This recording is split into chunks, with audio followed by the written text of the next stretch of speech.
Antes de dar inicio, quisiera hacer una breve presentación de Ricardo. Él es un académico, escritor, teórico crítico y filósofo chileno. Doctor en filosofía por la UAM y catedrático de Historia de la Filosofía Contemporánea de la Pontificia Universidad Católica de Valparaíso. Entre los libros que ha escrito y coeditado destacan Nosotros, Manual para disolver el capitalismo, El espacio público de la migración, Conceptos para disolver la educación capitalista y Hegel hoy. Y además también esta conversación la va a moderar el profesor Andrés Garcés. Él es profesor de la escuela desde el año 2000, en donde realizó sus estudios de pregrado, y en 2015 recibió el grado de doctor en arquitectura en la Universidad Politécnica de Cataluña.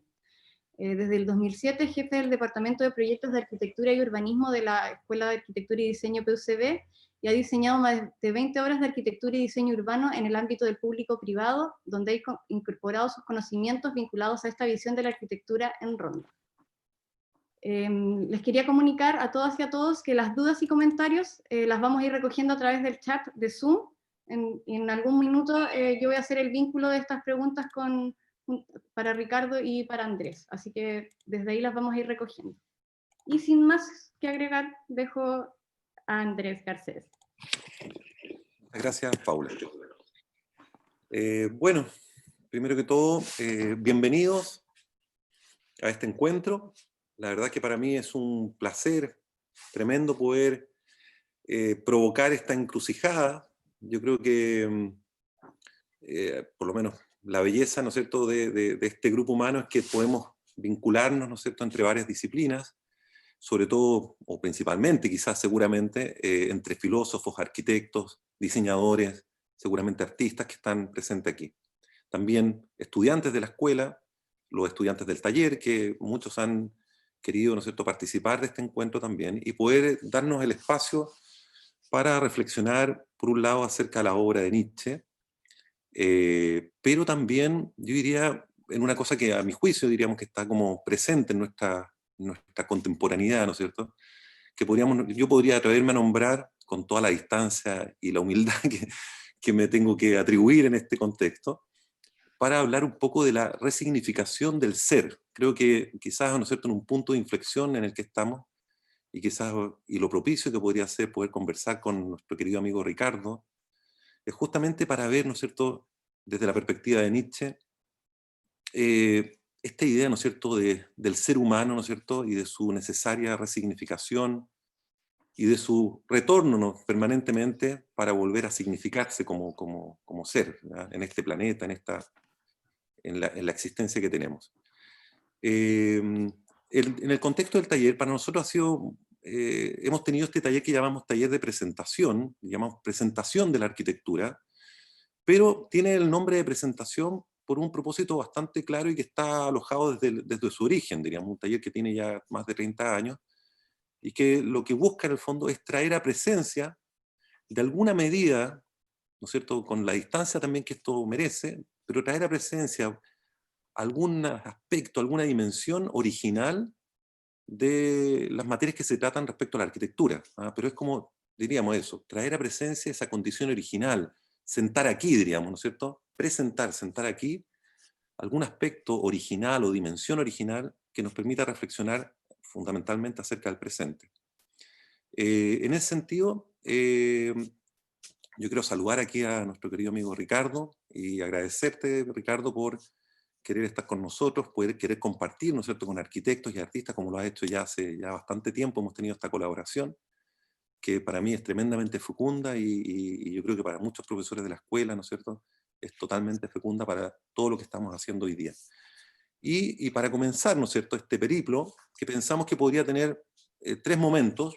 Me voy a atrever a un poco a contar un poco ¿cómo se llama? El ritmo, ¿no es cierto?, el guión de este encuentro. Es que hemos pensado que esto podría tener 3 momentos. El primero, para hablar de Nietzsche, que Ricardo nos cuenta, ¿no es cierto?, a raíz del libro que está a punto de lanzar, ¿no es cierto, Ricardo?, que lo vas a lanzar en el 2021. Y hablar de Nietzsche, después hablar un poco más, ¿no es cierto?, de ciertos contenidos de la obra de Nietzsche, fundamentalmente con la poética de Zaratustra, Ariadna, Dionisios, ¿no es cierto?, y los encuentros y las encrucijadas que hay sobre eso. Y luego, para terminar, con las vanguardias, seguramente con la Bauhaus, ¿no? Vamos a tratar, ¿no es cierto?, de ir avanzando sobre eso. La idea, ¿no es cierto?, es que en cada uno de estos momentos, de estos actos, podamos recibir también preguntas de ustedes que puedan, en el fondo, ir alimentando cada una de las materias que vamos tratando en cada acto que se está desarrollando. Y luego de eso, ¿no es cierto?, al término de nuestro encuentro, poder tener un momento, ¿no es cierto?, más abierto de conversación, de preguntas más directas y reforzado principalmente con el diálogo a través de todos los participantes. Así que, Ricardo, ¿ah? Comenzamos este periplo y yo parto con, ¿cierto?, cuando nuestro querido amigo Anaximandro dice que el origen de las cosas es indeterminado, ¿no es cierto? Quiero partir por ahí. Quiero partir por el origen, ¿no es cierto? El origen, en este caso, de un personaje tan emblemático, polémico, complejo, ¿no es cierto?, como fue Nietzsche, y que nos pudieras contar un poco quién es Nietzsche, su historia, su vida, en qué contexto se mueve, cómo se desplaza, ¿no es cierto?, a través del espacio, para poder, en el fondo, empezar este diálogo. Bueno, gracias Andrés, gracias Paula, son grandes amigos, entonces me siento en casa. Y aunque estemos a tanta distancia, estamos en casa. Además, con la Escuela de Arquitectura y Diseño somos muy amigos, tenemos grandes amigos ahí. Entonces da mucha alegría estar siempre con ustedes. Y lo otro también por el trabajo que ustedes hacen entre poesía, arte, filosofía, desde su inicio, y siempre vuelven y se actualizan.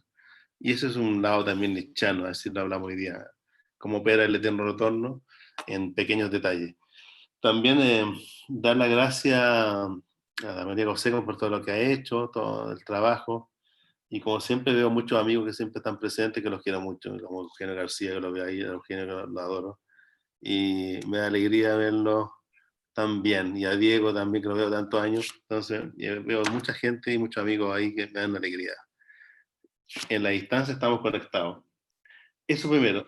Después, claro, lo que yo quería decir era, hoy día está ni más ni menos, se conmemoran los 250 años de nacimiento de Hegel. Nació en 1770 y había muchos eventos, conferencias, y todo, se suspendió todo por la pandemia. Y no es menor que hoy día, en el día de Hegel, hablamos de Nietzsche. Y el 25, el martes, se cumplieron los 120 años de la muerte de Nietzsche. Entonces, estamos como en una semana que para los filósofos es muy importante, y también se suspendieron todos los eventos de Nietzsche por la pandemia. Ya, entonces recordemos que estamos en ese día de Hegel, que Nietzsche algo tiene que ver ahí, pero dándole una vuelta de tuerca a Hegel. Respecto a Nietzsche, claro, yo les voy a contar algunos datos. Claro, mi nuevo libro de Nietzsche, El laberinto de Ariadna, sale en el 2021, pero ya está entregado el libro por la editorial Acal. Es un libro de 800 páginas, entonces es un monstruo que llevo años y años escribiéndolo, hasta que por fin el confinamiento sirvió, entre otras cosas, para terminar el libro de Hegel, y el libro tiene 3 grandes partes. La primera parte se llama Nietzsche, la segunda Dionisos y el tercero Ariadna. Son las 3 partes del libro. Cada parte tiene unas 250 páginas, más una introducción general, una conclusión general, ¿ya? Y un apéndice de teatro, de una obra de teatro, para ser representada. Ese es el libro, y simplemente nada, voy a leer una parte pequeñita sobre lo que es el baile en Nietzsche, que está en Zaratustra.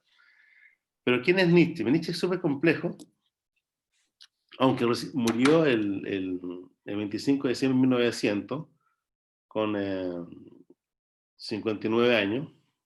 Nietzsche nació el 15 de octubre de 1844, como Foucault, el 15 de octubre. Y en realidad Nietzsche se fue del mundo en enero de 1889 y tuvo 11 años con una demencia radical. Entonces, en realidad Nietzsche es un pensador muy joven, de 44 años. Es un pensador muy distinto a Hegel o a Heidegger o a Kant, a otros filósofos, a Wittgenstein, a Marx, a otros pensadores. El pensador en realidad de 44 años, ¿ya? porque incluso en enero de 1889 ya entra en la locura y no sale más. La locura de Nietzsche es una locura aparentemente de tipo orgánica, genética, que se llama frontotemporal, que el padre de Nietzsche murió a los 35 años, y aparentemente con el mismo tipo de locura, que la hermana la encubrió, la hermana. Y Nietzsche tenía 4 tíos que murieron, que tuvieron locura también, 4 tíos. Entonces había ahí una cosa muy fuerte en torno a la locura. Bueno, eso y voy a explicar ahí algo biográfico y para que se conozca un poco Nietzsche y para tratar de entender ya en la vida de Nietzsche el famoso eterno retorno. Nietzsche, lo normal de Nietzsche, lo normal era que se muriera a los 34, 35 años. Pues digo morirse, o sea, loco perdido. Y que Nietzsche, por una cosa, incluso él tiene que renunciar a la Universidad de Basilea de 1879. O sea, Nietzsche fue contratado en 69, estuvo 10 años en la universidad. Y ya en 79 tiene que, pide una licencia médica que se hace eterna, y nunca más vuelve a la universidad. Ya en 1879 Nietzsche escribía muchas cartas y tenía varios como cuadernos de apuntes, que son los famosos cuadernos de apuntes de Nietzsche que él andaba, y pues, los cuadernos están en Weimar, en el archivo. Entonces Nietzsche era como una tablet, él tenía varias tablets, entonces ahí están los fragmentos póstumos, ahí están los textos, las cartas, sus pensamientos, sus dudas, su material de trabajo, son varias tablets que se conservan, y ahí está el trabajo de la edición de Nietzsche. Bueno, y ahí se sabe que Nietzsche tuvo en 1879 118 ataques, 118 ataques fuertes, que él los marca fuertes de jaquecas, que eran con vómitos, con oscuridad y con ceguera. Entonces, por eso Nietzsche ya no puede seguir en la universidad. Entonces, estaba muy parecido como estaba su padre con 35 años, cuando estaba su padre con 35 años. Y ya estaba parecido. Y Nietzsche igual duró mucho más, o sea, igual trabajó más tiempo. Yo creo que Nietzsche hizo un gran trabajo, y gracias a eso podemos tener ni más ni menos obras tan importantes como ha sido Los Zaratustra, La Gaia Ciencia, Más allá del bien y el mal, La genealogía de la moral, El crepúsculo, El anticristo, El Ecce Homo. O sea, todo eso lo hace en muy poco tiempo, o si no, no habría obra de Nietzsche.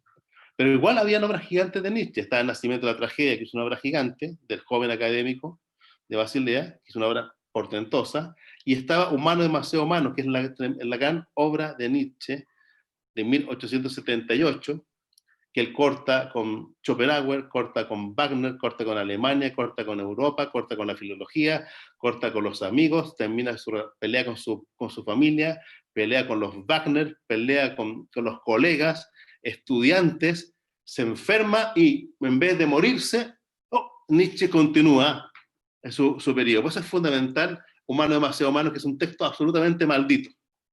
Maldito ya Nietzsche es el famoso texto de los aforismos de Nietzsche, donde Nietzsche deja de ser académico y se sumerge ya en un laberinto para descomponer lo que él llamaba el laberinto de la modernidad, o sea, para todo lo que eran los valores de la modernidad. Entonces es un trabajo gigante que incluso Nietzsche se lo dictó.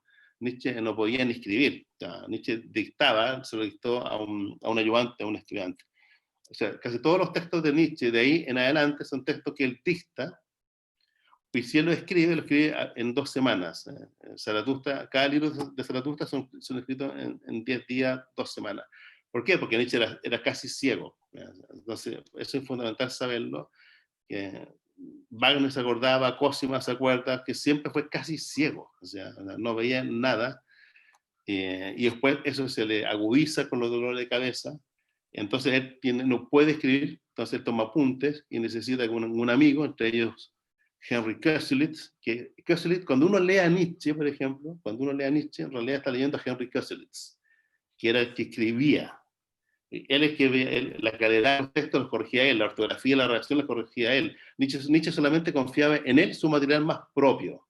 Él entregaba un manuscrito hecho a toda pastilla en 15 días y quedaba muerto, con dolores tremendos, con dolores de cabeza, cefalea, vómito, convulsiones. y Köstler empezaba a trabajar en los textos, y después lo enviaban a la editorial, después la editorial enviaba a la calidad, empezaba a trabajarlo, y Nietzsche lo iba trabajando con Köstler, pero Köstler era el que escribía todo y corregía todo.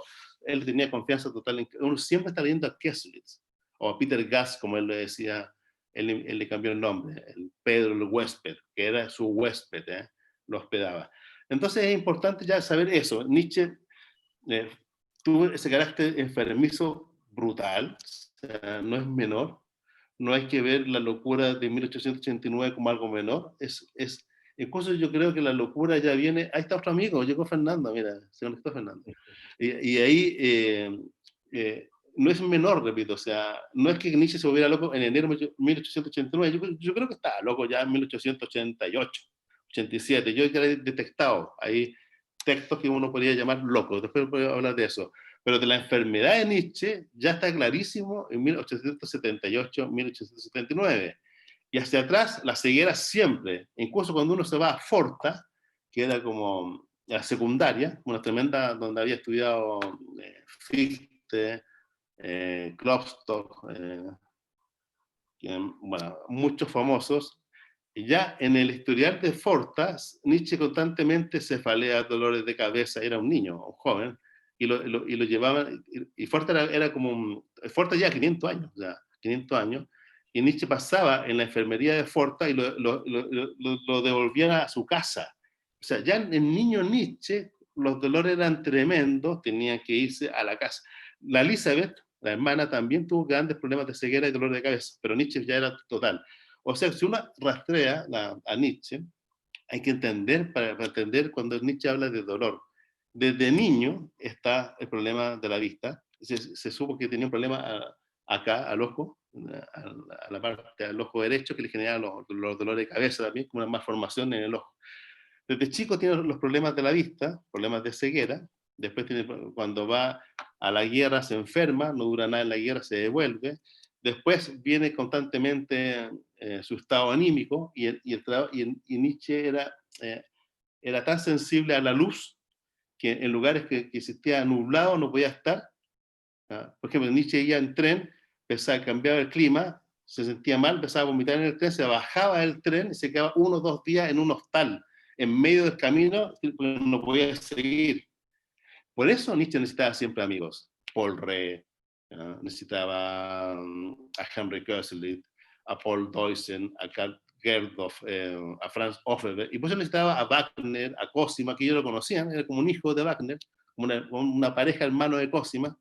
Por eso necesitaba a Luz Salomé también. Él siempre necesitaba moverse y viajar con alguien, tanto para que lo ayudara para escribir, tanto que lo ayudara para cosas, se le venían los ataques, se quedaba solo. O sea, él confiaba en ciertos amigos, por eso para Nietzsche la amistad es como el temple anímico fundamental. O sea, y desde joven hasta el final, la mitad es todo, porque necesita de los amigos. Y tenía un vínculo con su madre total. O sea, la madre lo ayudaba desde económicamente a cosas de comida. O sea, Nietzsche vivía con un dinero que le había dado la universidad como una cierta prejubilación a un tipo muy joven, o sea, con 35 años estaba jubilado Nietzsche. Entonces estaba jubilado.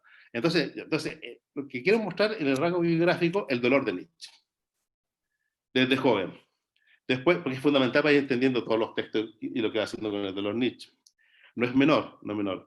Nietzsche ya en el año 1882 le escribe una carta a la Luz Salomé. Nietzsche tiene una correspondencia con Luz espectacular, o sea, entre íntima. La Luz tiene 21 años, Nietzsche tiene 37, Nietzsche está completamente enamorado de ella.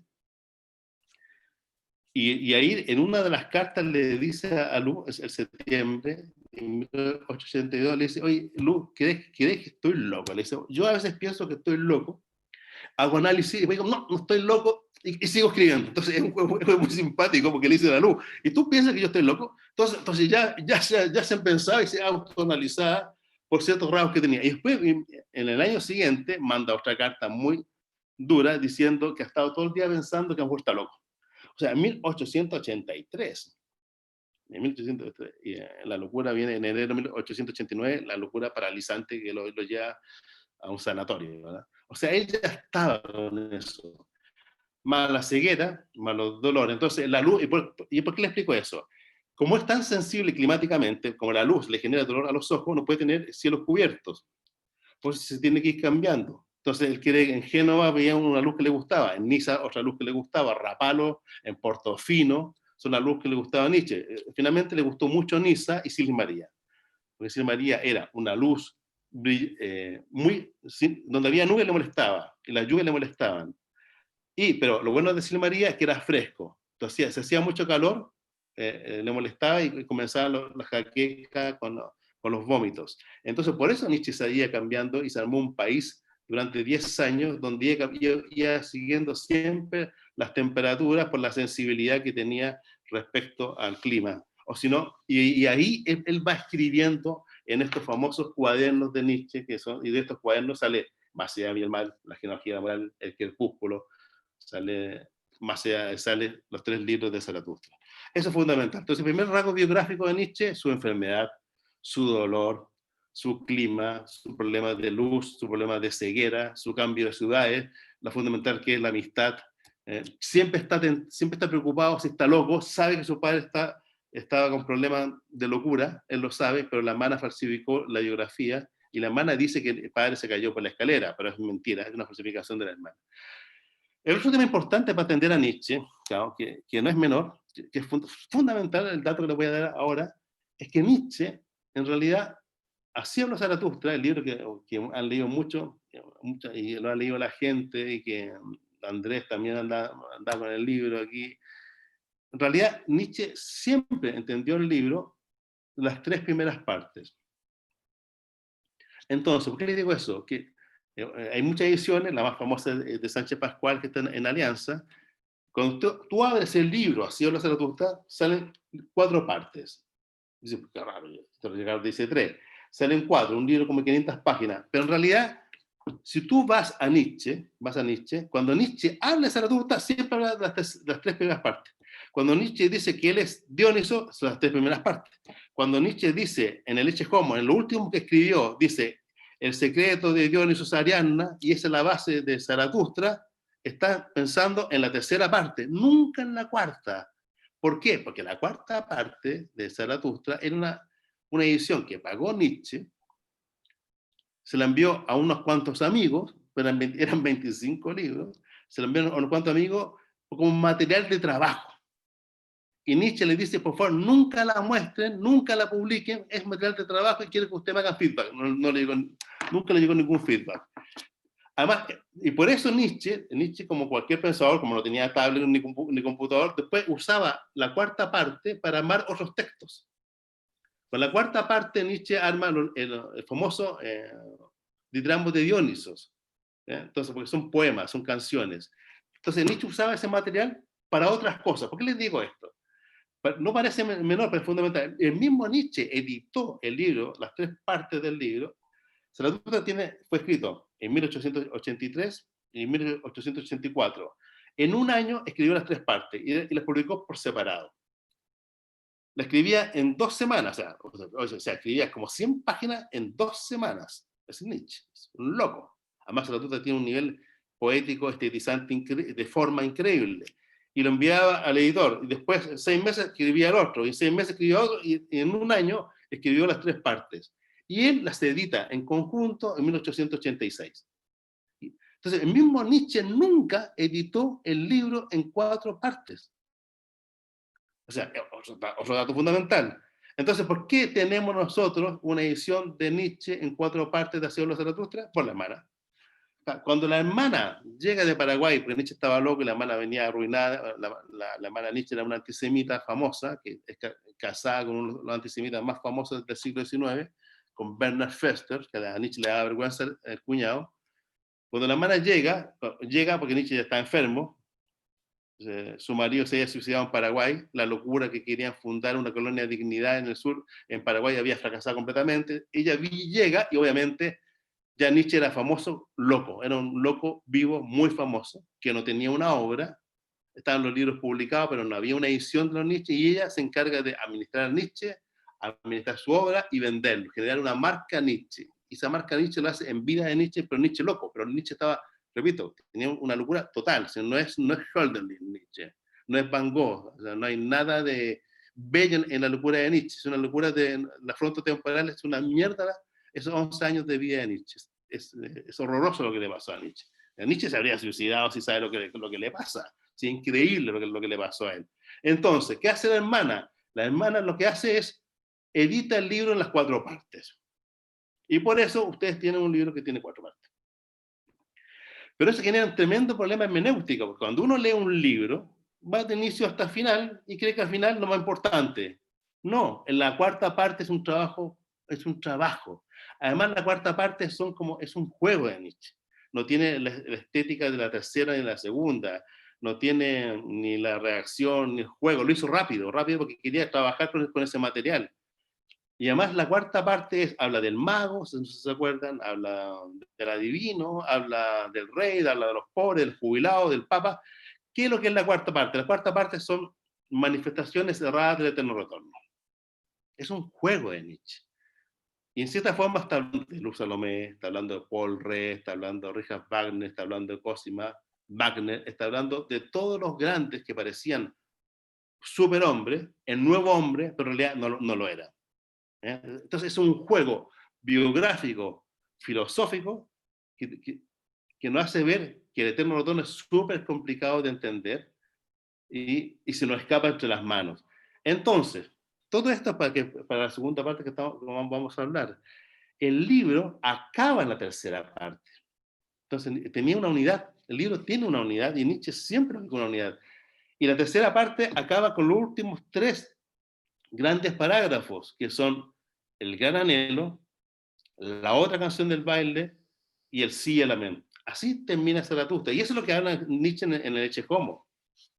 De eso habla Nietzsche en las cartas, de eso habla Nietzsche en el Anticristo, de eso habla Nietzsche en el Más allá viene el mal. Habla de ese final increíble que tiene el texto y terminaba ahí.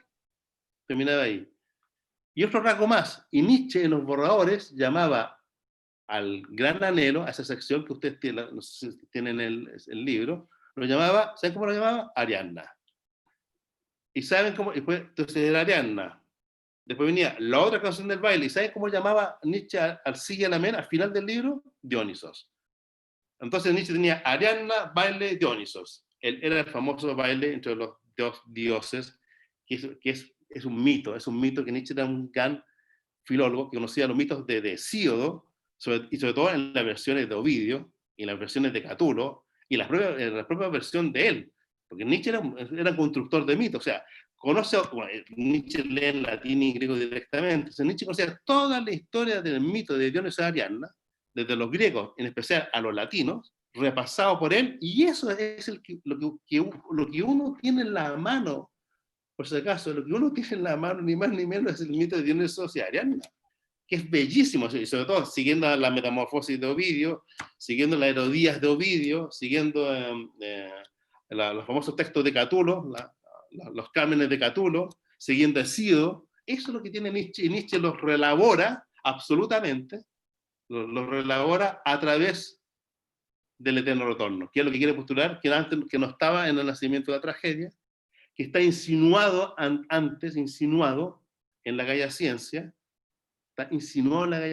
y aparece el mito en forma increíble, escondido en la figura de Zaratustra. Si ustedes van, y esto después lo voy a explicar más adelante, si ustedes van al Gran Anhelo, el Gran Anhelo es un diálogo de Zaratustra con la vida. Nietzsche llama a la mujer vida. Después, en la otra canción del baile, alma. En la otra canción del baile le llama vida, y en el cine también le llama eternidad. Entonces Nietzsche llama alma, vida y eternidad. Son los 3 rasgos de Nietzsche respecto a lo femenino, respecto a Ariadna. Dionisos y Ariadna siempre es alma, vida y eternidad. Eso es para entender la unidad final de los 3 textos que están ahí en la ciudad de Zaratustra. Otra cosa que es fundamental para entender la biografía de Nietzsche, lamentablemente, es su hermana, o sea, la Elizabeth. Que Nietzsche tenía un vínculo muy fuerte con su hermana. Nietzsche eran 3 hermanos, se murió su hermano, se le murió un hermano pequeñito con 2 años, se le murió a Nietzsche su hermano. Entonces quedaron los 2. Su hermano era Joseph, se llamaba Joseph su hermano. Entonces, para Nietzsche es tremendo, se le muere su hermano, se le muere su padre, y a los 5 años se cambian de Recken y se va a Naumburg, a vivir con la abuela y con la tía. Y después Nietzsche vivía con la abuela, vivía con la tía, con su hermana, con su madre, y su padre había muerto y su hermano había muerto. Y le cambió toda la vida a Nietzsche. Se va a Naumburg. Y además había y lo cuidaban ahí porque Nietzsche era se ganó unos becas, unas cosas especiales para poder estudiar. Si no tenía protección, no podía estudiar. Entonces, Nietzsche tiene entonces, Nietzsche adoraba a Elizabeth, la adoraba a su hermana, pero la Elizabeth fue como muy simple a Elizabeth. La Elizabeth al final, en algo que coincidía Luz Salomé y Cosima, las dos grandes amores de Nietzsche, lo que coincidían las dos, que se ven en las cartas de ambas, es que Elizabeth era lo más peligroso que tenía Nietzsche. Cosima Wagner se dio cuenta de inmediato cuando conoció a la Luz Salomé, a la Elizabeth, y la Luz Salomé de inmediato cuando conoció a Elizabeth. El problema es Elizabeth. ¿Qué pasaba con Elizabeth? Elizabeth primero tanteó con este famoso antisemita, el caza judío, después se metió en la locura de dinero para irse a Paraguay con otros alemanes más para formar su colonia de alemanes puros, con latinos puros. Fracasó todo, el otro se mata, se suicida, después se viene, y cuando se viene, Nietzsche ya estaba vendiendo libros. Nietzsche no vendió nada en vida, vendía muy pocos libros, pero ya por el efecto de la locura, es que había una cierta obra, que estaba Zaratustra, La Gaia Ciencia, El Nacimiento de la Tragedia, que estaba el caso Wagner. Nietzsche cansó a publicar el caso Wagner, que era tremendo el caso Wagner. Eso también se publicó. No se publicó el Ecce Homo ni el Anticristo. Lo escondieron porque eran muy duros los textos. Pero dejaron ciertos textos y Nietzsche empezó con una locura tremenda. La madre era mayor, cuidando al hijo, consiguiendo dinero para el hijo. Era complicado mantener a Nietzsche. La locura de Nietzsche era súper compleja de mantener. Y entonces llega la hermana de Paraguay y ella empieza a administrar. Y la hermana toma una decisión buena en su vida y todas malas. La decisión buena en su vida, oye, Nietzsche, mi hermano necesita una obra completa, como todo pensador. Y ella hace un archivo, junta todos los cuadernitos de Nietzsche, que eran increíbles todos los cuadernitos. Estaban las editoriales que tenían los textos de Nietzsche y lo ordena. Por fin se ordena. Nietzsche tenía apenas publicado 10 textos, no tenía nada. Si la obra de Nietzsche es de este porte. En la época de él, no es nada, pequeñísima. Las cartas de Nietzsche son 25 tomos. La carta de Nietzsche son 25 tomos, imagínense. Y la obra de él se conocían como 6, 7 textos de Nietzsche. Nada se conocía. Entonces ella empieza a armar los textos, los ordena, están todos los cuadernitos que se llaman fragmentos póstumos, están las cartas y ella empieza a armar el tomo de las cartas, el tomo de los fragmentos póstumos, y ahí ella junta y arma este Zaratustra gigante. La hermana, como no sabía nada de filosofía, pensaba que su hermano, yo creo que le tenía cariño, lo quería, pero pensaba que su hermano no era Kant, no era Hegel, así, no era Schleiermacher, entonces no era. Entonces ella no sabía cuál era la obra fundamental de su hermano. Obvio, no tiene ni idea. No sabía que su hermano era gigante. Nacimiento de la Tragedia, una obra fundamental. Humano más humano, una obra gigante. Zaratustra, una obra portentosa de Occidente. Tenía el Ecce Homo, que es la segunda obra portentosa de Occidente. Ya el mismo Nietzsche tenía, y la Gaia Ciencia, tenía en su pequeña obra de 8 o 9 textos, tenía 5 obras capitales. Pero ella no se enteraba, y juntó Zaratustra los 4 tomos. Ya, listo. Armó un tremendo problema hermenéutico de interpretar. Y ahí viene el otro problema. Vienen 2 problemas que son imperdonables de la hermana de Nietzsche. Una cosa que es imperdonable para todos nosotros que estamos acá, la gente que nos sigue, no sé cuántos estamos ya, los 63 que están presentes, es que es imperdonable que se te metan en tus cartas y te las modifiquen, te las cambien, te las eliminen o te las falsifiquen. Entonces, lo que hace la hermana es tremendo. O sea, lo que hace con su hermano, imagina, le falsifica cartas, le elimina cartas que a ella no le gusta lo que dice. Cuando Nietzsche dice cosas que son muy duras, se las corrige. Eso hace la hermana, ni más ni menos, con el famoso epistolario de Nietzsche, 25 tomos. Impresentable. ¿Qué hace más? Para el Ecce Homo y el Anticristo, eran 2 libros muy duros y el encontró peligroso. No, los detuvo mucho tiempo. Y cuando ella los publica falsificados. Les saca todo lo peligroso de los textos. Que ella lo encontraba peligroso, lo esconde. O sea, lo detiene y después lo falsifica. Se demoró mucho. Como se mantenían los textos, los originales, se supo de la manipulación. ¿Qué más hace la Elizabeth que es imperdonable, imperdonable? Como Nietzsche usaba sus cuadernos, sus tablets de la época, era espectacular, es súper ordenado. Tiene una letra mala, pero es súper ordenado.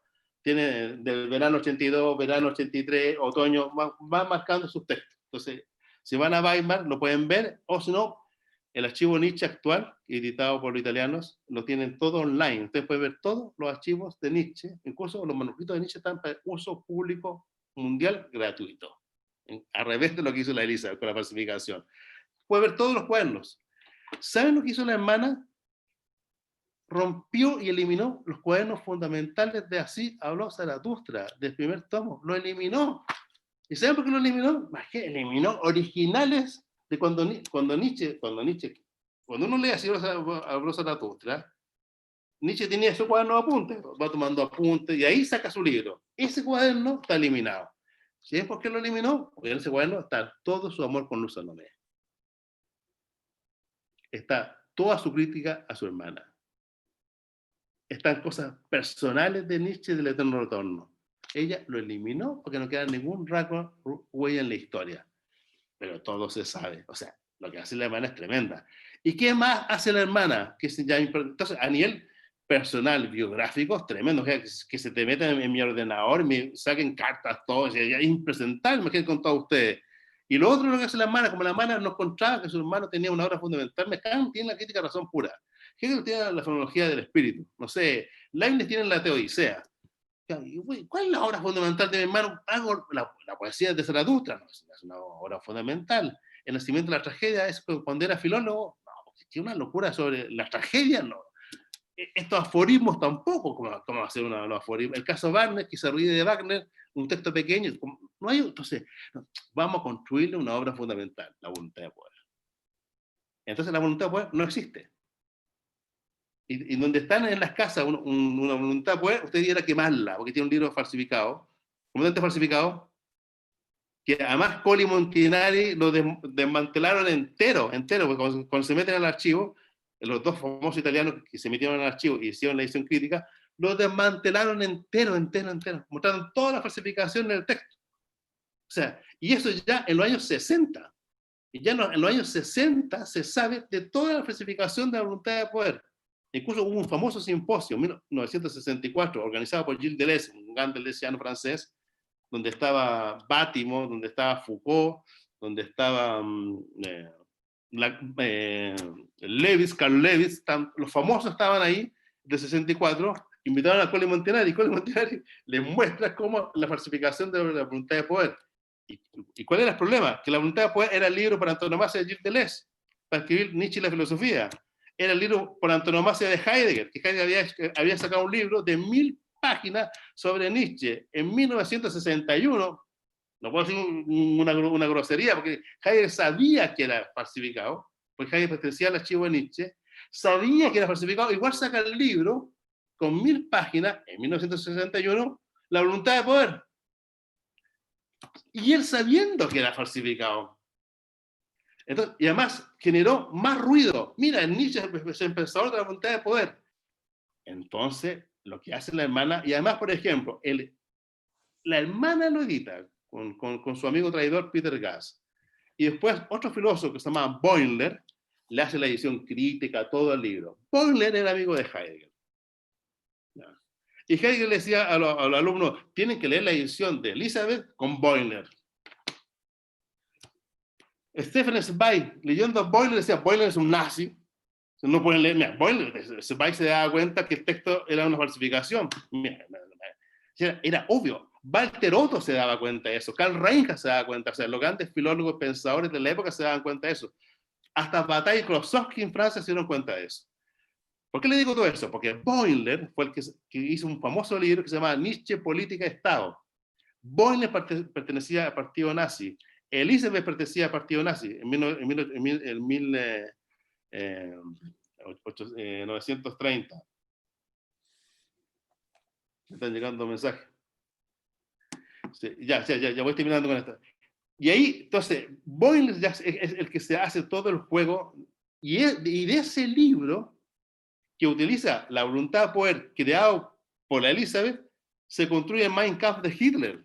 O sea, no es menor la falsificación que hicieron con Nietzsche. O sea, lo metieron a la estructura ideológica del nazismo. Por eso es impresentable la Elizabeth, tanto a nivel personal, del uso, manipulación, del legado de su hermano, además del uso ideológico de lo que hace con la voluntad de poder, que llega hasta estos tiempos, todavía se edita, todavía se traduce en todas partes, en muchas bibliotecas está la voluntad de poder y la gente la lee.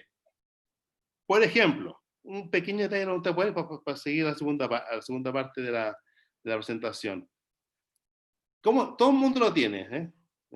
¿Cómo termina la voluntad de poder? Que la voluntad de poder es todo, esa afirmación de la vida, un párrafo gigante, así termina como el 1061, el último aforismo. Ese aforismo, Nietzsche trabajaba como nosotros, con bosquejos. Al Andrés siempre tiene cuadernitos con anotaciones, que hace lo mismo. Yo uso computador, tengo varios archivos, voy trabajando con archivos, después saco el libro. Nietzsche tenía ese material para más allá del bien y el mal. Y ese mismo aforismo después está trabajado, ordenado, en una pelea que tiene Nietzsche con los materialistas de la época, y está en Más allá del bien y el mal. O sea, cuando usted está leyendo Más allá del bien y el mal, el famoso texto que colocan al final, manipulado y arreglado de Nietzsche, es un texto de otra forma, con otra retórica, acabado, que lo tiene en una disputa de materialismo de la época. Esa es la manipulación es tremenda. O sea, le pescan textos de distintos años, los juntan todos, los separan, los cortan, los falsifican, los ponen en un orden, los ponen en otro, y armaron la voluntad de poder. Y por eso Nietzsche, por eso Nietzsche en el Nietzsche Homo ni habla de la voluntad, después dice que la voluntad es una construcción. También la voluntad es una construcción, él habla de lo incondicional, habla en el Nietzsche Homo. Eso para que se vea todo lo que pasó con Nietzsche, que atraviesa en el todo el siglo XX y llega hasta el siglo XXI. Y ni que decir, tiene el tipo que le hizo la biografía falsa, el libro falso a Nietzsche, mi hermana y yo. O sea, a Nietzsche le hicieron un libro falso, mi hermana y yo, que es horroroso, que él era un falsificador de pornografía, que le hizo texto falso a Einstein, le hizo texto falso. Mi hermana y yo, texto falsificado. O sea, le hicieron un texto falsificado. Le inventaron un libro.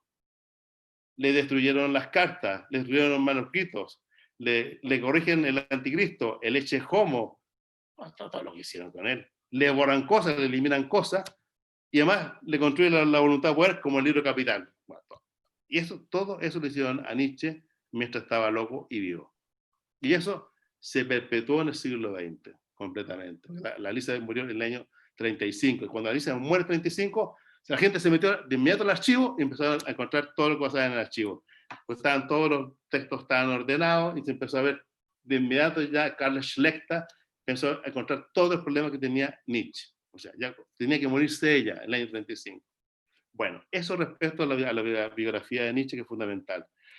Hacemos unas preguntas, Paula, Andrés, guardamos algo o paso a la segunda parte, que yo ahora me voy a meter ya a Zaratustra, a Dionisio y Ariadna y a la otra canción del baile. Paula, Andrés, ustedes dicen. Paula, ¿tienes alguna pregunta que alguien quiera quizás tomar una nomás para seguir avanzando y después al final? Por el momento no hay preguntas acá compartidas en el chat. Ya. Vale, perfecto.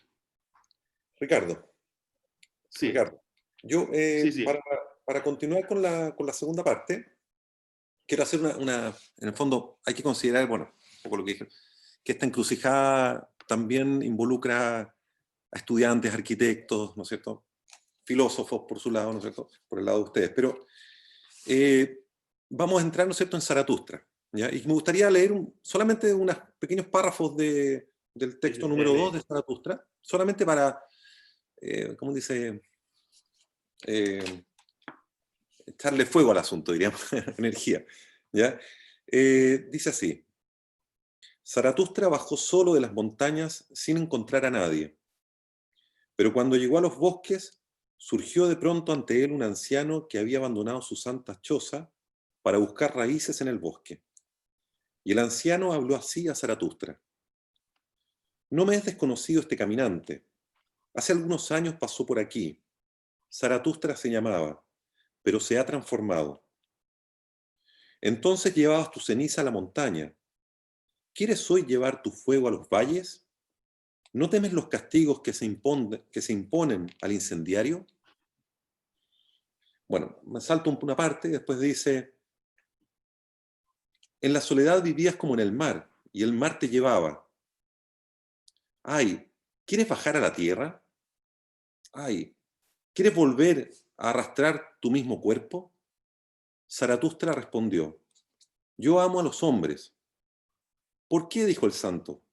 Me marché yo al bosque y a las soledades. ¿Por qué? Dijo el santo, me marché yo al bosque y a las soledades. ¿No fue acaso porque amaba demasiado a los hombres? Ahora amo a Dios, a los hombres no los amo. El hombre es para mí una cosa demasiado imperfecta. El amor al hombre me mataría. Zaratustra respondió, ¿qué? Dije, amor. Lo que yo llevo a los hombres es un regalo.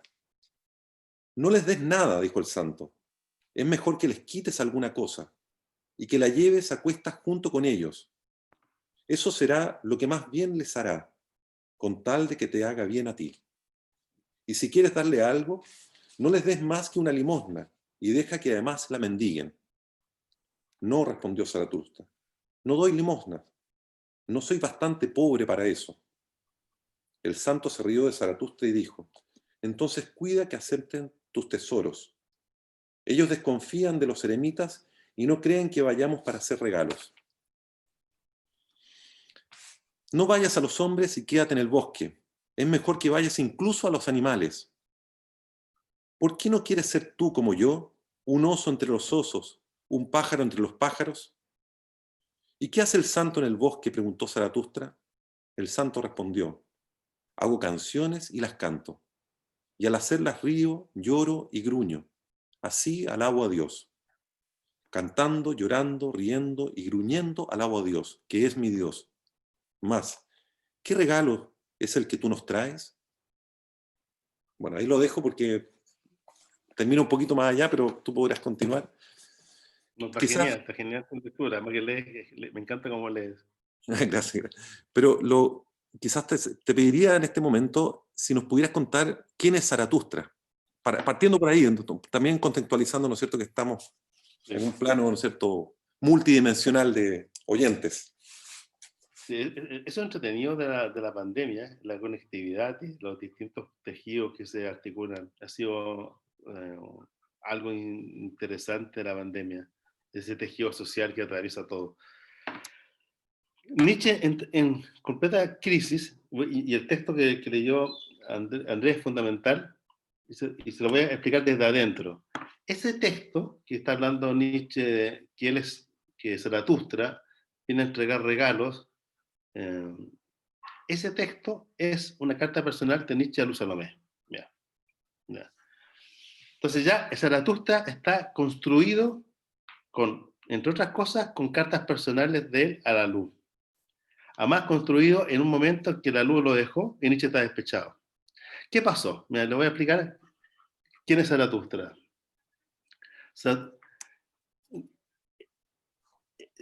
La gente que me ve en el Face, tiene mi Face, ahí en mi Face yo tengo ni más ni menos el manuscrito de Nietzsche. El famoso manuscrito, lo pueden ver, no, yo mismo lo voy a poner para leérselo a ustedes. Es el texto, así que yo Nietzsche.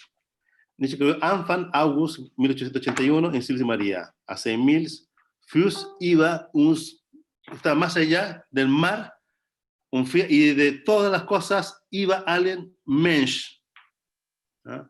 Iba más allá de todo lo humano y de todas las cosas. Eso lo escribió en Nietzsche, él mismo lo dice. Estoy leyendo el texto, lo tengo como portada de mi Face. E inicios de agosto de 1881 en Sils María. Lo dice así. Así lo dice Nietzsche. Y Nietzsche recuerda en el Ecce Homo, que es el último texto que escribió Nietzsche, que fue publicado más tarde, la gente no lo leyó, escribió en 1888, escribe, le voy a contarle la historia de Eterno Retorno. Se inicia en agosto de 1881. Bueno, ese es el texto. ¿Ve? Entonces uno lo puede ver en el manuscrito de Nietzsche, uno se va a agosto de 1881, va al texto y ahí está. Y el texto continúa. Y ahí dice Nietzsche, dice de Edgar Bittencourt, es el Eterno Retorno. Es un texto personal de sus notas de apunte. Nietzsche estaba en Sils María, por cosas climatológicas había encontrado Sils María, o sea, siempre despejado como él quería, temperatura cálida normal en verano, entonces podía escribir. Por fin encontró, y por eso estuvo 7 temporadas, estuvo viajando a Sin María en verano. Solamente un año no fue cuando estuvo con la Luz Salomé, no fue. Ahí le voy a explicar eso. Entonces Nietzsche estaba ahí, y él cuenta que algo le pasó, que el Eterno dice, es una metáfora espectacular, que Zaratustra lo topó, dice, lo topó, y de repente se dio cuenta que el 1 era 2. Ese texto está al final de La Calla Ciencia. ¿Qué pasa?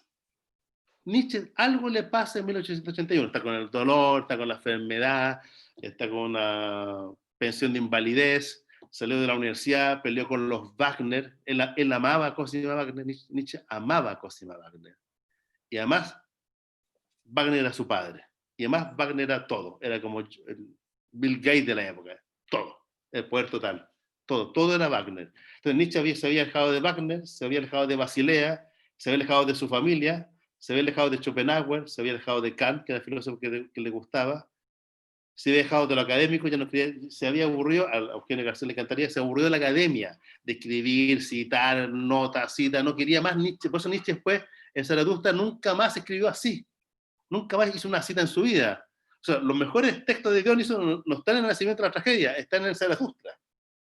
Los mejores textos están en Zaratustra y están escondidos con nada académico. Entonces Nietzsche había roto con todo. Y además, con una enfermedad, repito, que en un año lo tuvo 118 dolores tremendos que lo tiró en la cama, 118 días. Bueno, entonces Nietzsche estaba en un proceso, se había alejado de todos y se convirtió en el ermitaño, que en verano estaba en Sin María, o si no se iba a Génova, o si no se iba moviendo. Se fue a Alemania, Nietzsche nunca más volvió a Alemania a vivir, solamente cuando iba a ver a su madre. En esa crisis, algo le pasa, escribió Humano demasiado humano, que es humano demasiado humano, significa Wagner. El hombre es humano, demasiado humano. Mi padre es demasiado humano. Kant, demasiado humano. Lutero, demasiado humano. Schopenhauer, demasiado humano.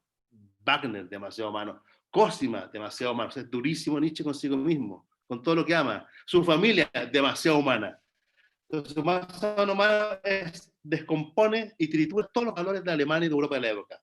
Luego, él mismo quedó sin nada. Y Nietzsche quedó más perdido todavía. Y de repente siente el eterno retorno en la figura de Zaratustra. ¿Por qué Nietzsche, Andrés, usa el término Zaratustra? Simplemente por algo externo. Por algo externo. Porque su amigo Paul Deussen estaba traduciendo las cartas de Zaratustra de Véstico. Nietzsche y Deussen habían estudiado juntos. Uno se había experto en el mundo de las vésticos, de la parte oriental, y Nietzsche era la parte clásica griego-latina. Y el amigo, entonces, por fin se conocían las cartas de Zaratustra, literalmente. Por fin se habían estudiado, y además su amigo era el traductor de las vésticos, que es un tipo de indoeuropeo. Entonces, y Zaratustra tenía todas las cosas antiguas, que había nacido 2000 a.C., o 1000 a.C., 800 a.C., que era el fundador de la dicotomía de Ahura Mazda y Ahriman. El coche Mazda viene de Ahura Mazda, es el coche del bien, uno conduce el bien. Cuando uno va en un Mazda, conduce el bien. Entonces era Ahura Mazda contra Ahriman, entonces eso había muchas, por todas partes se hablaba de Zoroastro, el mazdeísmo, el zoroastraísmo, y además ya los alemanes estaban traduciendo directamente la carta, como su amigo Paul Deussen estaba en eso. Pero Nietzsche era greco-latino, completamente greco-latino. Entonces Nietzsche utiliza a Zaratustra como un recurso literario para hablar, entre otras cosas, de la moral cristiana moderna, para hablar de los valores modernos, para hablar de la estructura epistemológica y filosófica moderna y de la estética moderna. ¿Y por qué? Es una figura que quiere... ¿Y a quién está encubriendo a Zaratustra? A Dionisos. Así habló Zaratustra, así habló Dionisos. Pero como Dionisos era el dios que había aparecido en el Nacimiento de la Tragedia, Nietzsche lo esconde, porque le habían hecho triza en el Nacimiento de la Tragedia, los filólogos de la época lo encontraban un poco académico. Entonces Nietzsche escondió a Dionisos y lo escondió en la figura de Zaratustra. ¿Ya? En los fragmentos póstumos Nietzsche coloca que Zaratustra llega caminando por el lago. Es el lago Silvaplana donde andaba Nietzsche. Nietzsche andaba por el lago Silvaplana, donde está la famosa roca, donde él se subió hacia 1000 pies de altura, donde le pasó la inspiración del eterno retorno y se dio cuenta que el uno era dos, que el yo de la modernidad, que el famoso yo de la modernidad, era una articulación desde un otro, desde algo distinto. En todo yo hay un otro. Entonces Nietzsche le toca el eterno retorno a través, y lo construye con las figuras de Zaratustra. Es una figura literaria. Porque Nietzsche sabe, lo que ustedes saben, si ustedes aquí han estudiado la tragedia griega, la tragedia griega, los personajes son máscaras de Dioniso. Antígona es una máscara de Dioniso, Edipo es una máscara de Dioniso, Clitemnestra, Fedra, Hipólito.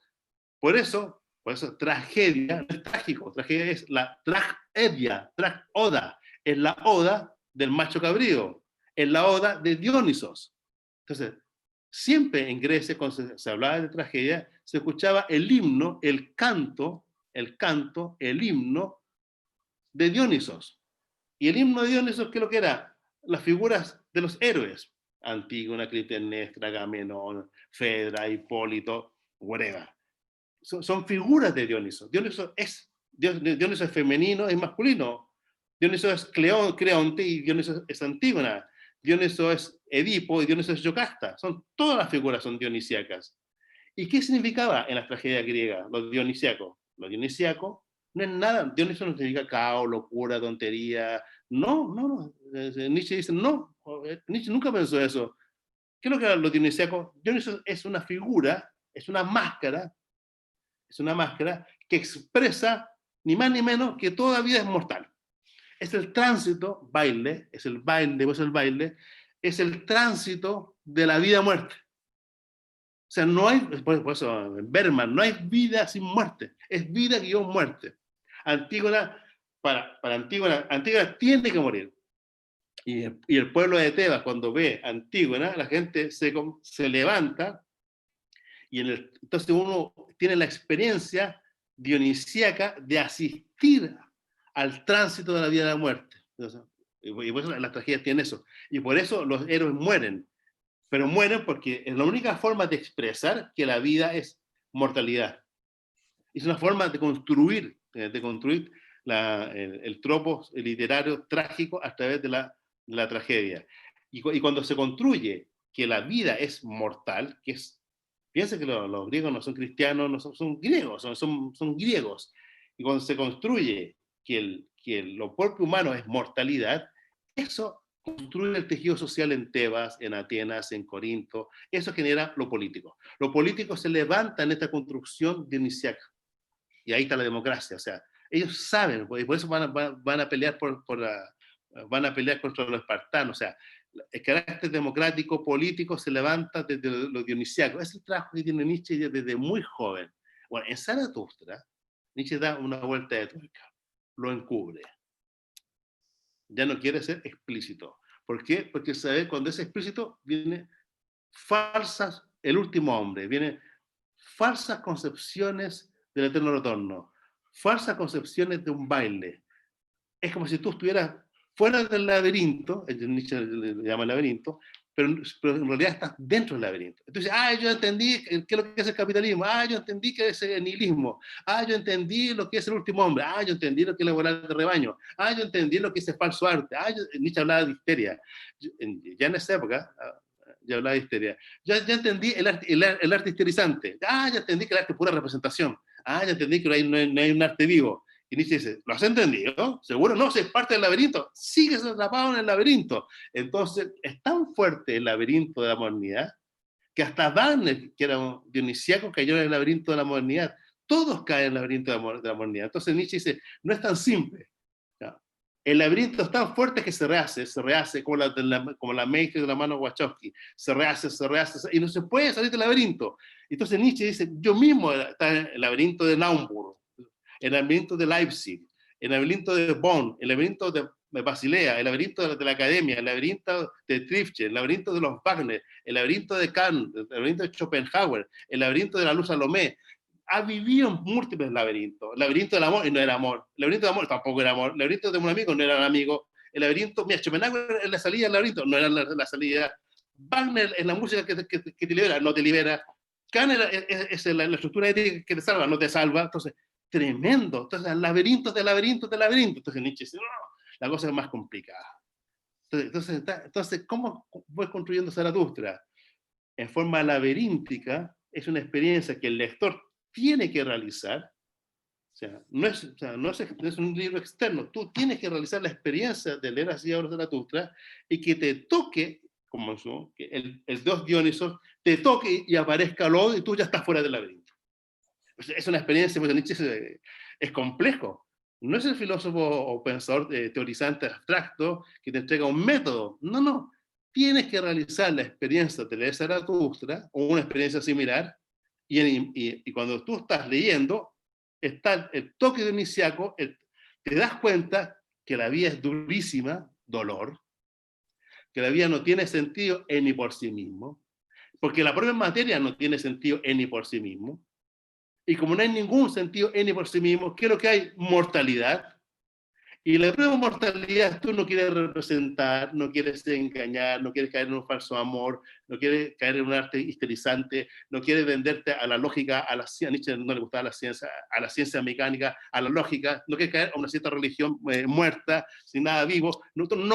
Entonces, en el propio dolor, en vez de hundirte en el dolor, o en vez de negociar con Mefistófeles, que es uno de inmediato dice, o en el dolor negocio, Nietzsche dice, en el dolor no, tengo que aceptar que la vida es afirmación en la mortalidad. Eso es de lo griego. Entonces, ¿y por qué le digo eso? Porque Nietzsche, en 1881, tiene esta inspiración en Silvia María. No quiere nunca más escribir académicamente. No quiere explicar conceptualmente qué es lo que es el eterno retorno, porque no se puede explicar conceptualmente el eterno retorno. Si yo lo explico, así como lo explica Heidegger, como lo explica Gilles Deleuze, como yo lo explico, no es el eterno retorno, es un concepto del eterno retorno. El eterno retorno es un performativo que te tiene que tocar y tú sientes tu mortalidad y en vez de hundirte, te pones a bailar. Eso es lo que, entonces Nietzsche no sabe cómo escribirlo. Entonces, ¿qué hace Nietzsche? Escribe La Calle Ciencia en 1882, como preámbulo para el nacimiento. Si ustedes quieren entender Zaratustra, tienen que leer La Calle Ciencia, que es un libro maravilloso. Maravilloso. Por todas partes le está diciendo al lector, creo que eterno retorno, por todas partes. Por todas partes. Y es un texto que Nietzsche está completamente enamorado de Luz Salomé. Desde el comienzo hasta el final. Además, se lo regala a ella, lee el texto con ella, le dedica ni más ni menos unos textos más bonitos que se ha escrito sobre lo femenino, que es Vita Femina. Mira, les leo Vita Femina. ¿Cómo termina la Calle Ciencia? Con Vita Femina. Este texto, que está en el 339, de 1882, está dedicado a Luz Salomé. Mira, fíjense lo que dice. Y así termina la Calle Ciencia y después escribe el Zaratustra. Este texto fue publicado en agosto de 1882. Y Nietzsche, en febrero de 1883, termina la primera parte de Zaratustra. O sea, están conectados. ¿Qué hay entre 1882 y 1883? Nietzsche enamorado de Luz Salomé. Y saliendo de Cosima, saliendo de Wagner, saliendo de Schopenhauer, saliendo de esa ópera, saliendo de Tristán, saliendo de Sigfrido, saliendo de su familia, saliendo de todo eso pacato. ¿Y qué aparece aquí en la Calle Ciencia? Miren, ver las bellezas últimas de una obra. Para ello no alcanza todo el saber y toda la buena voluntad. Se precisa de los felices azares menos frecuentes para que se disipe para nosotros el velo de nubes que cubre esas cimas y arda el sol sobre ellas. Ya está hablando de lo femenino. Ahí, si se dan cuenta. No solo tenemos que estar juntos, justo en el sitio adecuado para verlo. Nuestra alma tiene que haber retirado el velo de sus alturas y tener necesidad de una expresión y un símil exterior como para disponer de un apoyo y permanecer dueña de sí misma. Pero todo eso coincide tan rara vez en un mismo momento que estoy tentado de creer que las alturas supremas de todo lo bueno, ya sea de una obra, una acción, el hombre o la naturaleza, han sido hasta ahora algo oculto y velado para la mayoría. Pero lo que se nos desvela una sola vez. Los griegos rogaban todo lo bello 2 y 3 veces. Todo lo bello 2 y 3 veces. Tenían una buena razón para invocar a los dioses. Pues la realidad no divina no nos da lo bello. o en todo caso, una sola vez. Quiero decir que el mundo está desbordante de cosas bellas, pero a pesar de ello es pobre, muy pobre en instantes bellos y en el desvelamiento de esas cosas. Pero quizás sea este el más fuerte encanto de la vida. Hay sobre ella un velo bordado en oro de hermosas posibilidades, la cabellera de Luz Salomé. Prometedor, resistente, pudoroso, burlón, compasivo, seductor. Sí, la vida es una mujer. Es el famoso texto de Nietzsche que termina la Gaia Ciencia, dedicado absolutamente a Luz Salomé. Así está Nietzsche en agosto de 1882 con ella, está de vacaciones personales con ella, están los dos viviendo juntos en Teutoburg, 3 semanas conversando, discutiendo, mandando cartas. Hay un cortejo enamorado completamente entre los dos, ella con 21, él con 37, él, así como Wagner con Cosimo también tenía mucha diferencia de edad, él la ve como la única persona que le entiende su filosofía, la propia vida, y puede cambiar su vida. Nietzsche ya no quiere vivir aislado, quiere vivir en la ciudad, vivir con ella. Ella está, sí, no, es muy viejo, me da miedo. En el diario personal de Luz Salomé, Luz dice, es tremendo, Nietzsche es como un castillo, está lleno de cosas, me causa miedo, dice, pero me intrigan, pero me gusta. Entonces, en el diario personal no sabe, va contando lo que le pasa en su experiencia con Nietzsche. Y bueno, y finalmente, Luz, ¿qué hace? Recibe el libro, todo, y dice, me voy. Y se va con el otro en cuestión y deja a Nietzsche. Y se va a París y después a Berlín. Nietzsche estuvo solamente 6 meses con ella. Al irse, Nietzsche queda despechado, nunca supo, él no sabía que Luz tenía otra relación con su amigo, Nietzsche ni se entera, no era muy listo para las cosas amorosas, ni se entera de eso.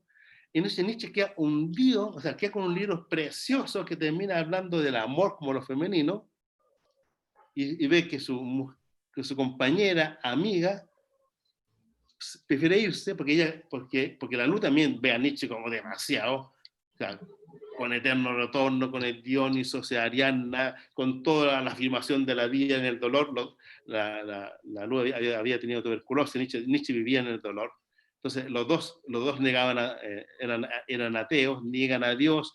Entonces ella está en la afirmación de la vida, muy joven, prefiere irse a otra ciudad y construir una comunidad científica. A ella le encantaba la psicología, por eso la Luz Salomé terminó trabajando y amiga con ni más ni menos con Freud, siendo analista. Y la Luz Salomé murió en 1937, con 90 años murió la Luz Salomé. Entonces ella se va y Nietzsche se queda. Y ahí Nietzsche en el despecho está angustiado, no entiende qué pasó. Y en las cartas que le envía está ese texto que leyó del comienzo de Zaratustra. Entonces Nietzsche quiso suicidarse, se angustió, estaba despechado, se enojó, mandó cartas horrorosas. Pasaron 1000 cosas. Y en la angustia de diciembre de 1882, estaba en Rapallo, que es muy bonito, en Rapallo en Italia, y en esa angustia del 32, ¿saben lo que hace Nietzsche? Hundido, no se suicida, no se acaba la amargura y empieza a escribir en su nota, en su cuadernito, empieza a escribir, a veces hasta en la enemistad hay afirmación, dice. En la enemistad hay amistad. Más profundo que el hombre, hay algo más grande que el hombre. No, mira, dice así, si amara tanto el hombre, si amo tanto a Luz, puedo hundirme. Por eso Andrés dice eso, el texto dice Luz. Si yo amo tanto al hombre, me podría hundir, porque en la carta dice, si te amo tanto a ti, me hundo. Entonces claro, si el amor es sufrir tanto, me hundo. Claro, si me hundo completamente. Entonces, con las cartas personales, con los fragmentos, por eso Nietzsche odia el resentimiento. Eso en la genealogía de Moral queda claro. Nada con el resentimiento. Y llega un momento en enero que se levanta y en el dolor del despecho empieza a decir sí, le da las gracias a Luz y empieza a escribir afirmativamente y empieza a escribir Hacia los Zaratustra, que es el libro más creativo y afirmativo que tiene Nietzsche para levantar creativamente, con el eterno retorno, en la nada de la vida, un sentido.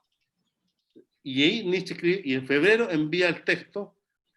Luz ni se enteró. Luz lo que veía es que Nietzsche estaba despechado. Ella siempre lo recordó con mucho cariño.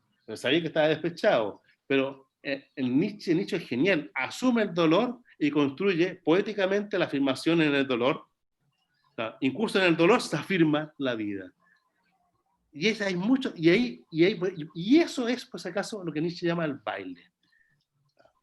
¿Qué es lo que es el baile? Sí, como lamentablemente no leyeron la otra canción del baile. Aquí me están llegando mensajes de ustedes, parece.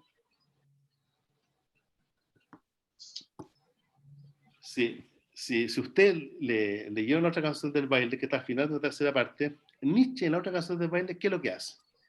Hace algo que es una locura, literalmente una locura, que yo creo que ustedes a lo mejor la han vivido personalmente. Todo lo que le pasa con Luz Salomé, sus conversaciones de Tausten, Nietzsche conoció a Luz Salomé ni más ni menos que en San Pedro, en el Vaticano, en Roma. Ahí, en San Pedro, se encontraron. Entonces, ya el encuentro es mítico. Los dos ateos se encuentran en San Pedro, o sea, los junta San Pedro en el Vaticano. Y lo recuerda Luz Salomé. Luz Salomé tiene un texto increíble como describe a Nietzsche San Pedro. Cómo caminaba, los que era medio ciego, todo. Ahí. Después estuvieron en Basilea, después estuvieron en Tausten, pues estuvieron en muchos lugares. Nietzsche le pidió 2 veces matrimonio a la Luz, ya en Roma y después en Lucerna. En el lago de Horta le explicó todo el eterno retorno. La primera persona que conoció el eterno retorno fue Luz Salomé. O sea, nadie, ningún amigo. Nietzsche encontraba tan brillante a Luz que le explica el eterno retorno. Fue la primera persona que lo supo, que Nietzsche se lo contó a alguien, fue a ella.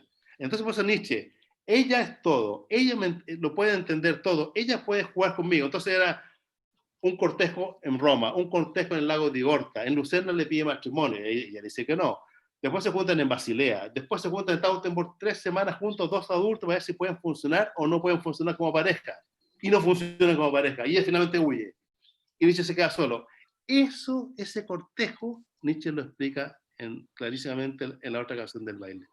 Muestra todos los juegos y lo cuenta míticamente entre el hombre con el alma, el hombre con la vida.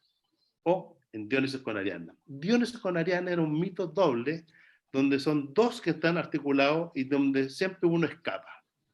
Ariadna siempre escapa de Dionisos. Después en las preguntas podemos hablar del mito. Siempre Ariadna está escapando de Dionisos. Finalmente, Ariadna y Dionisos, ustedes saben, son pareja, y se constituyen como pareja en Naxos, en la isla de Naxos. Y ahí hacen un cortejo y los dos dioses comienzan y bailan, ya hacen un cortejo. Y el cortejo de Dionisos y Ariadna, que es lo que es, da vida en la muerte. En el sinsentido de la muerte, le da vida a Tebas, a Corinta, a Atenas, le da vida. ¿Y cómo le da vida? Porque es un baile de uno con otro, y ese baile da vida, y cuando el baile da vida, el pasado que era necesario, aburrido, mira, tenemos que morirnos, el pasado siempre es necesario, la filosofía lo dice, el pasado es necesario, es horrible, no lo podemos cambiar, mi padre era aquí, mi madre era allá, yo soy un tipo pobre, soy un tipo acá, el pasado se libera de las cadenas de la necesidad y cambia, se redime, y el futuro se abre como una posibilidad y el futuro me acontece. Entonces comienza, en el baile comienza el eterno retorno. El pasado se abre, ya no me hostiga, ya no es algo necesario, aparece el futuro y en ese baile, pasado y futuro se van articulando. Entonces, el eterno retorno es un baile dinámico, temporalizante, que se construye sentido creativamente. Eso está en el mito de Dioniso Ariadna y eso es como lo que Nietzsche va recreando en el Gran Anhelo, en la otra canción del baile. Y la otra canción del baile lo va haciendo pero en forma detallada. Va mostrando 1000 juegos de ese baile. Si hay un poco de tiempo, les leo un poquito, mire. Mire, ¿qué dice ahí? Dice así, una barca de oro he visto centellar sobre aguas nocturnas. Una balanceante barca de oro que se hundía, bebía agua, tornaba y hacía señas. A mi pie furioso de bailar, lanzaste una balanceante mirada que ría, que preguntaba, derretía. Solo 2 veces agitaste tus castañuelas con pequeñas manos. Entonces se balanceó ya mi pie con furia de bailar. Mis talones se erguieron, los dedos de mis pies se escuchaban para comprenderte, lleva en efecto quien baila sus oídos en los dedos de sus pies. Así comienza la otra canción del baile. Mira, tremendo como comienza la otra canción del baile. ¿Sabes lo que está describiendo Nietzsche? Está describiendo todos los juegos que tuvo con Luz, y está escribiendo, no sé si se dieron cuenta, está escribiendo a Dioniso en la figura del toro, parado en la costa. Dioniso tiene muchas figuras. Dioniso, ¿qué es lo que es? Es Mino, es el rey Mino. ¿Qué es lo que es? El toro blanco mítico. ¿Qué es lo que es? El minotauro. ¿Qué es lo que es? Un toro, una pantera, un delfín. Está describiendo a Dioniso en la ladera, ¿ya? Por ejemplo, de Naxos, que es un tremendo toro, y ve el barco centellante, que es Ariana. Ariana siempre está en un barco. El mar es la muerte, ¿verdad? Igual que en los mitos antiguos, los mitos cristianos. El mar es la mortalidad y en el mar está la luz que centellea. Ariana era rubia, ¿verdad? Ariana es como la luz Salomé, es rubia. Y además Ariana es una ménade, tiene serpientes en la cabeza. Las serpientes van tirando fuego. Entonces, en la barca de la vida, que es Ariana, que está por encima de la muerte, ella viene iluminando, viene centellando, y cuando empieza a aparecer la vida, Dioniso, que es un toro, empieza a levantar los pies, se empieza a mover, empieza a levantar los pies y empieza a bailar. El baile es del dios con Ariadna. Sin Ariadna no hay baile, eso para que lo sepan todos. Sin el dos no hay uno. Sin Ariadna no hay baile. Entonces ya en la otra canción de baile te empieza a describir detalle a detalle el mito de Dioniso y Ariadna con múltiples detalles. Lo pueden que lo lean entero. En el libro lo explico en 50 páginas. En el libro, 50 páginas lo explico. Va mostrando todos los juegos de Dioniso y del mito, a la vez los juegos biográficos de él con Lu, y el lector, ustedes deben darse cuenta qué es lo que les pasa a cada uno de ustedes con el otro. Sin necesidad de metafísica, sin necesidad de teología, sin necesidad de lógica, sin necesidad de estudiar nada, sin necesidad de nada, de vender con nada, sin necesidad de capitalismo, sin ningún laberinto nihilista, sin ninguna estructura capitalista, sin ningún laberinto que te venga a representar un show para poder vivir, simplemente con el otro, cuando acontece la vida, los pies se te mueven, los pies son orejas, los pies escuchan música, no es la música de Wagner, es una nueva música, es Carmen, son sensaciones, es sensitivo. En esa música tú empiezas a escuchar, cuando aparece la vida centellea luz, luz, luz, luz, luz, luz, en la muerte, porque la vida es... ¿Cuál es la enseñanza de Dioniso? Nos morimos. Señor, no se cae, se muere. Edipo se murió. Yo me morí. Dioniso es un dios que se muere cada rato, lo trituran y lo matan así. Lo propio de la vida es mortalidad. Cuando tú te pasas por la mortalidad y no haces ningún show más de construir laberintos, la propia mortalidad baila con la vida. Y cuando empieza a bailar con la vida, es un baile, el toro es un baile, todo se escucha, aparecen los sonidos, aquí es importante la arquitectura, aparece el lenguaje, aparecen las metonimias,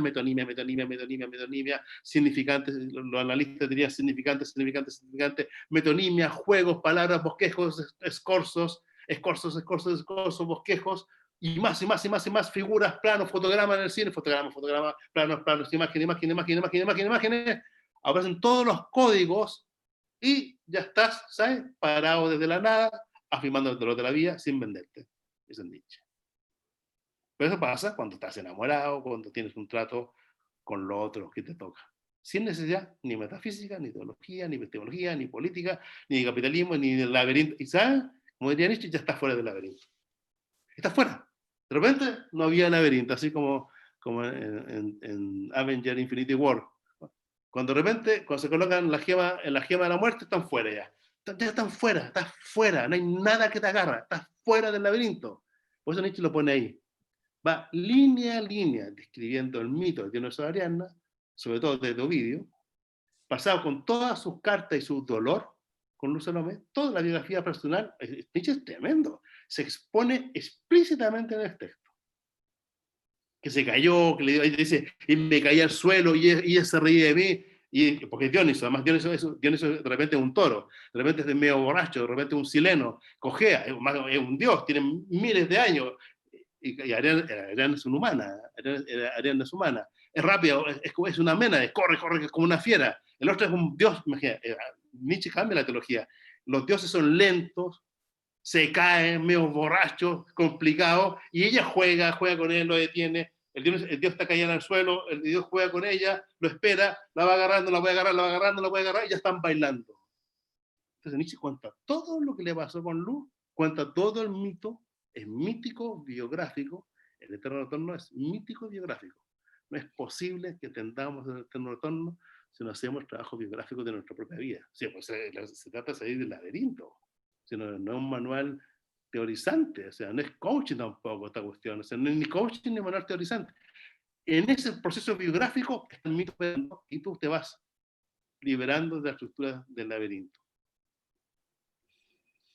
¿Qué más le puedo decir? Bellísimo. ¿Ah? Bellísimo, sí. Pucha, quedan tantas cosas. Como que estamos en un grave problema en esto. Después leen el libro son 800 páginas, aquí es simplemente un juego. Oye, Está lleno de matices, Andrés. Sí. ¿Tenemos algunas preguntas, Paula? Sí, o sea, la voy a mencionar, pero creo que justamente fue como toda la segunda parte de la respuesta a esa pregunta, que Felipe Saldías nos decía, ¿qué fue lo que induce Lu en Nietzsche que le cambia el paradigma? Bueno, yo creo que... Que es una gran respuesta que ya tuvimos. Andrés, contesta tú sabes de esto. No. Yo creo que está planteado directamente con todo lo que tú explicaste recién, lo que contaste recién. Yo me quiero, o sea, perdón, Paula. Es que solo que Felipe menciona así como respecto de lo último que mencionaba Ricardo, es después del laberinto, ¿qué sucede? ¿Hay otro laberinto?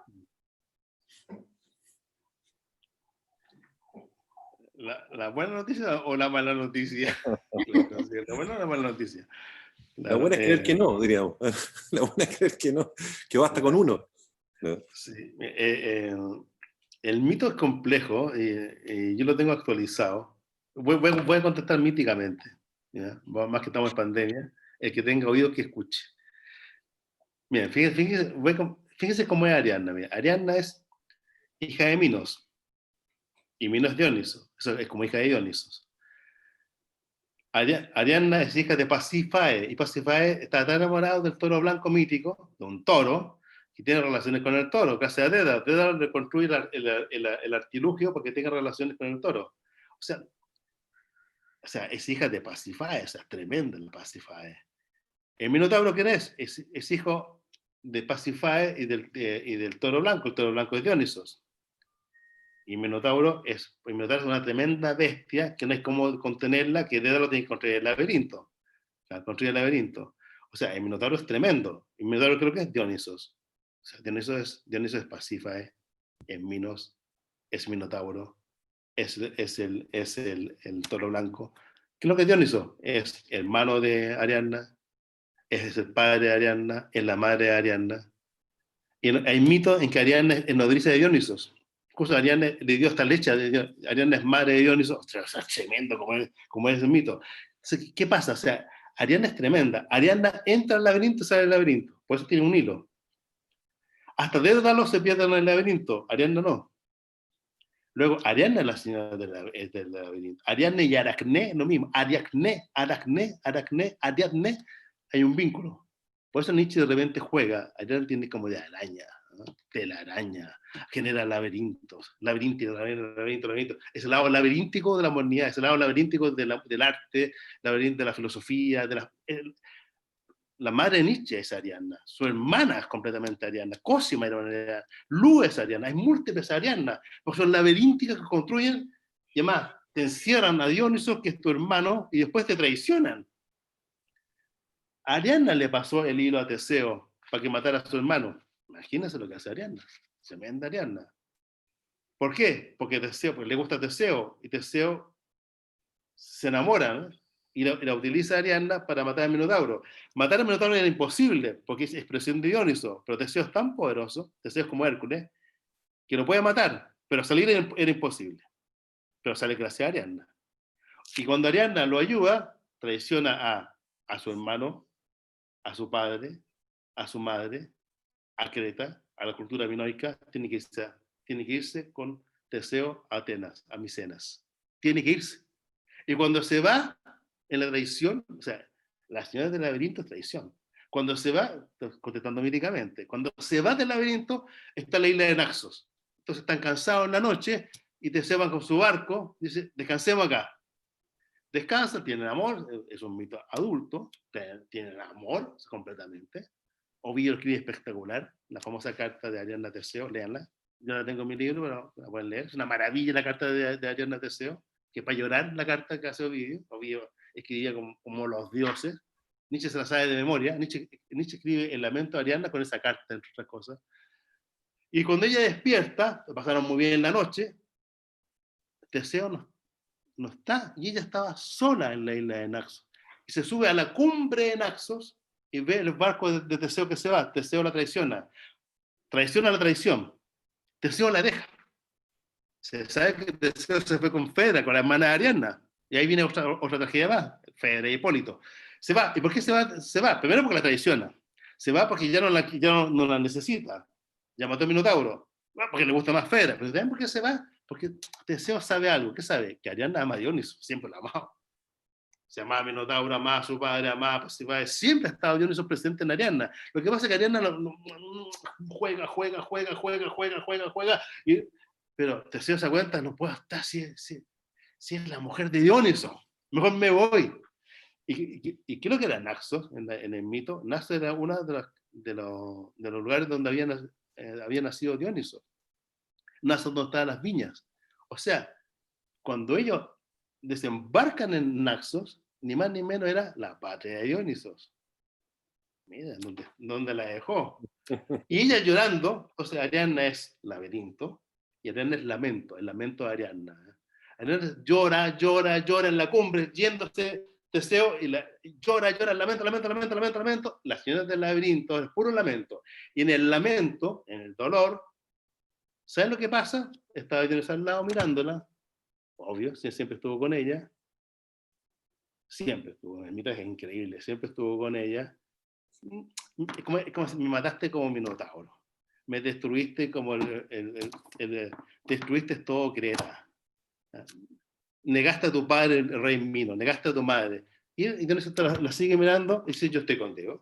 Entonces ella lo ve ahí y obviamente se funden y nace ni más ni menos el lamento de Ariadna, es la afirmación de Ariadna con Dioniso, y nace el mito doble de Dioniso a Ariadna. Entonces Ariadna es laberinto, Ariadna es lamento. ¿Y saben qué pasa ahí? Se ponen a bailar. Y bailar es sexualidad, el baile. El baile es todo el juego de los dioses y eso es el eterno retorno. Entonces, eso ya está en el mundo antiguo. Laberinto, está el lamento y está el baile. No puede haber baile sin lamento. Y el lamento siempre está en el laberinto. Ahí ya contesté la pregunta a Felipe. Siempre en el laberinto, lamento, en el laberinto, lamento, y en el lamento, baile. No hay atajo posible para salir ni del capitalismo ni de un trauma. Siempre está operando lo mismo, si no, nos caemos en el laberinto. Y por eso Ariadna es total. Ariadna es más importante que Dioniso. Absolutamente más importante que Dioniso. Dioniso es el tremendo dios, pero parece un enano al lado de Ariadna. No sabe qué hacer el dios con Ariadna. Simplemente estás con ella. Porque ella es lo laberíntico. Ella es el dolor. Ella es la afirmación. Ella es la que posibilita el baile. El dios no puede bailar sin ella. Fíjense como ve Nietzsche a un dios, lo ve como impotente. El dios no es nada sin esa que lo traiciona, que le genera el laberinto. O sea, en el propio dolor, Nietzsche tiene un texto precioso, le da gracias a Ariadna. Y por eso Nietzsche no es resentido. Después los textos con luz son preciosos, le da las gracias a la luz Salomé. Y en Leche Como, hasta la nombra a Salomé. Este texto fundamental para entender el eterno retorno no es mío, es de una mujer rusa, que en esa época era mi amigo, que se llama Luz Andrea Salomé. Dicen, hasta la nombra Nietzsche. O sea, eran pocos pensadores que nombra a la mujer que amaba y que le abrió completamente toda la dimensión del eterno retorno. La nombra Nietzsche. ¿Qué otro filósofo hace eso? otro intelectual o pensador, arquitecto, diseñador hace eso. Nietzsche lo hizo completamente. ¿Qué más? Oye, Ricardo, vamos a pasar al tercer acto. Vale. Pero me quedo con algo, por lo menos que yo creo que los que están acá, sobre todo los que han estudiado en la escuela, que es una frase que a mí me encanta por la cantidad de componentes que tiene, diríamos, que es justamente la afirmación de arquitectura que Alberto Cruz, podemos decir, redactó en una exposición en el año 72, a raíz de la celebración de los 20 años de la escuela, y que después con el tiempo Fabio Cruz, sobrino de Alberto, ¿no es cierto?, que también es parte de los fundadores de la escuela, pronunciaba, escribía en los pizarrones de la escuela y que además fue complementando con otros textos, que es una frase que a mi juicio es muy, muy como tingente a lo que estamos hablando ahora.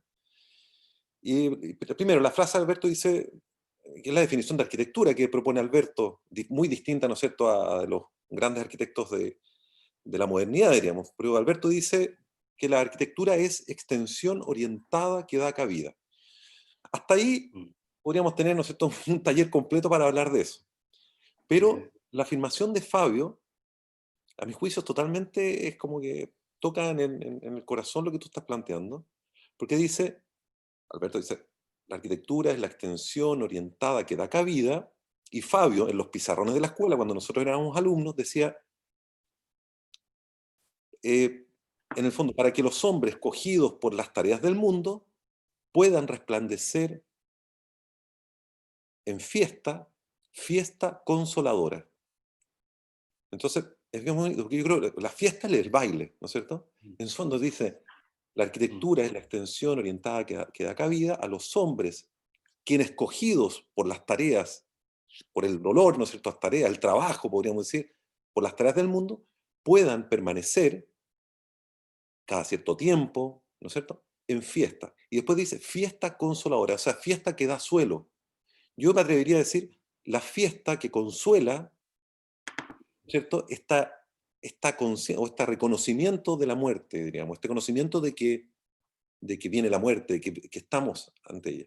Entonces lo encuentro como, no sé si Fabio, quizás aquí algunos son más contemporáneos de Fabio que yo, le habrán preguntado en su minuto, pero creo que es como muy, como para nosotros diríamos, como es una afirmación que yo permanentemente la repito en el taller, hablamos dentro del taller de esto. Creo que Godot también habla mucho de la fiesta, ¿no es cierto? Dice, la fiesta es el juego supremo rigor de mi libertad.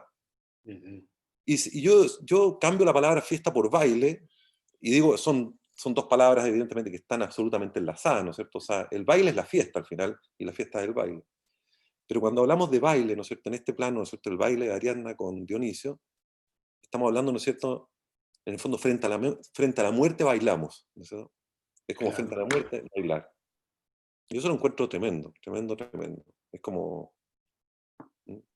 Sí, sí, Andrés, completamente de acuerdo. Mira, ustedes tienen gran tradición poética, filosófica.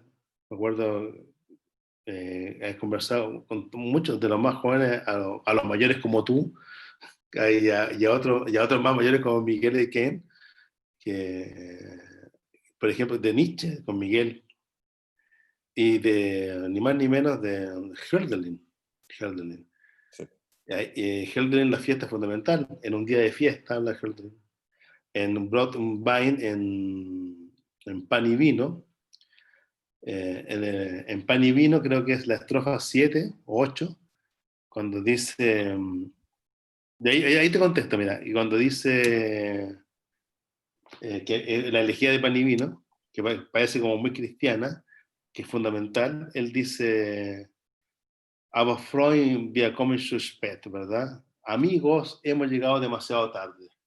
¿Eh? Y ahí, entonces, pareciera que el hombre está echado a su suerte. Hemos llegado demasiado, estamos fuera del origen, estamos fuera del nacimiento, voy a hablar como el lacaniano, existe la decisión, estamos en la brecha. Hay heridas, mira. ¿Sabes? Hay heridas. Mira, la pandemia, ¿qué ha mostrado la pandemia? Que hay heridas. El capitalismo ha hecho 1000 cosas para superar la herida, pero es imposible superar la herida. El capitalismo se mete por acá, la pandemia muestra confinado, aparece la herida. Yo llamo el hoyo, aparece el hoyo, el vacío. ¡Pum! Tremendo hoyo. Si fuera un subirano diría que somos un animal rarísimo que la estructura estimúlica no te asegura nada, y un animal que se pone así como a pensar, uy, estoy asustado, pienso, o sea, un hoyo tremendo. Entonces, una tremenda herida. Entonces, Hölderlin dice ahí, tremendo, o sea, estás fuera, y como estás fuera, y además llegaste tarde, o sea, no hay cómo reconciliarlo, ese es Hölderlin. Pero si tú sigues leyendo el poema, que es una maravilla, de repente dice así, pero de repente se escuchan los viñadores, mira, los viñadores, el vino. Y ahí está la fiesta y el baile del dios del vino. Mira, Dionisos.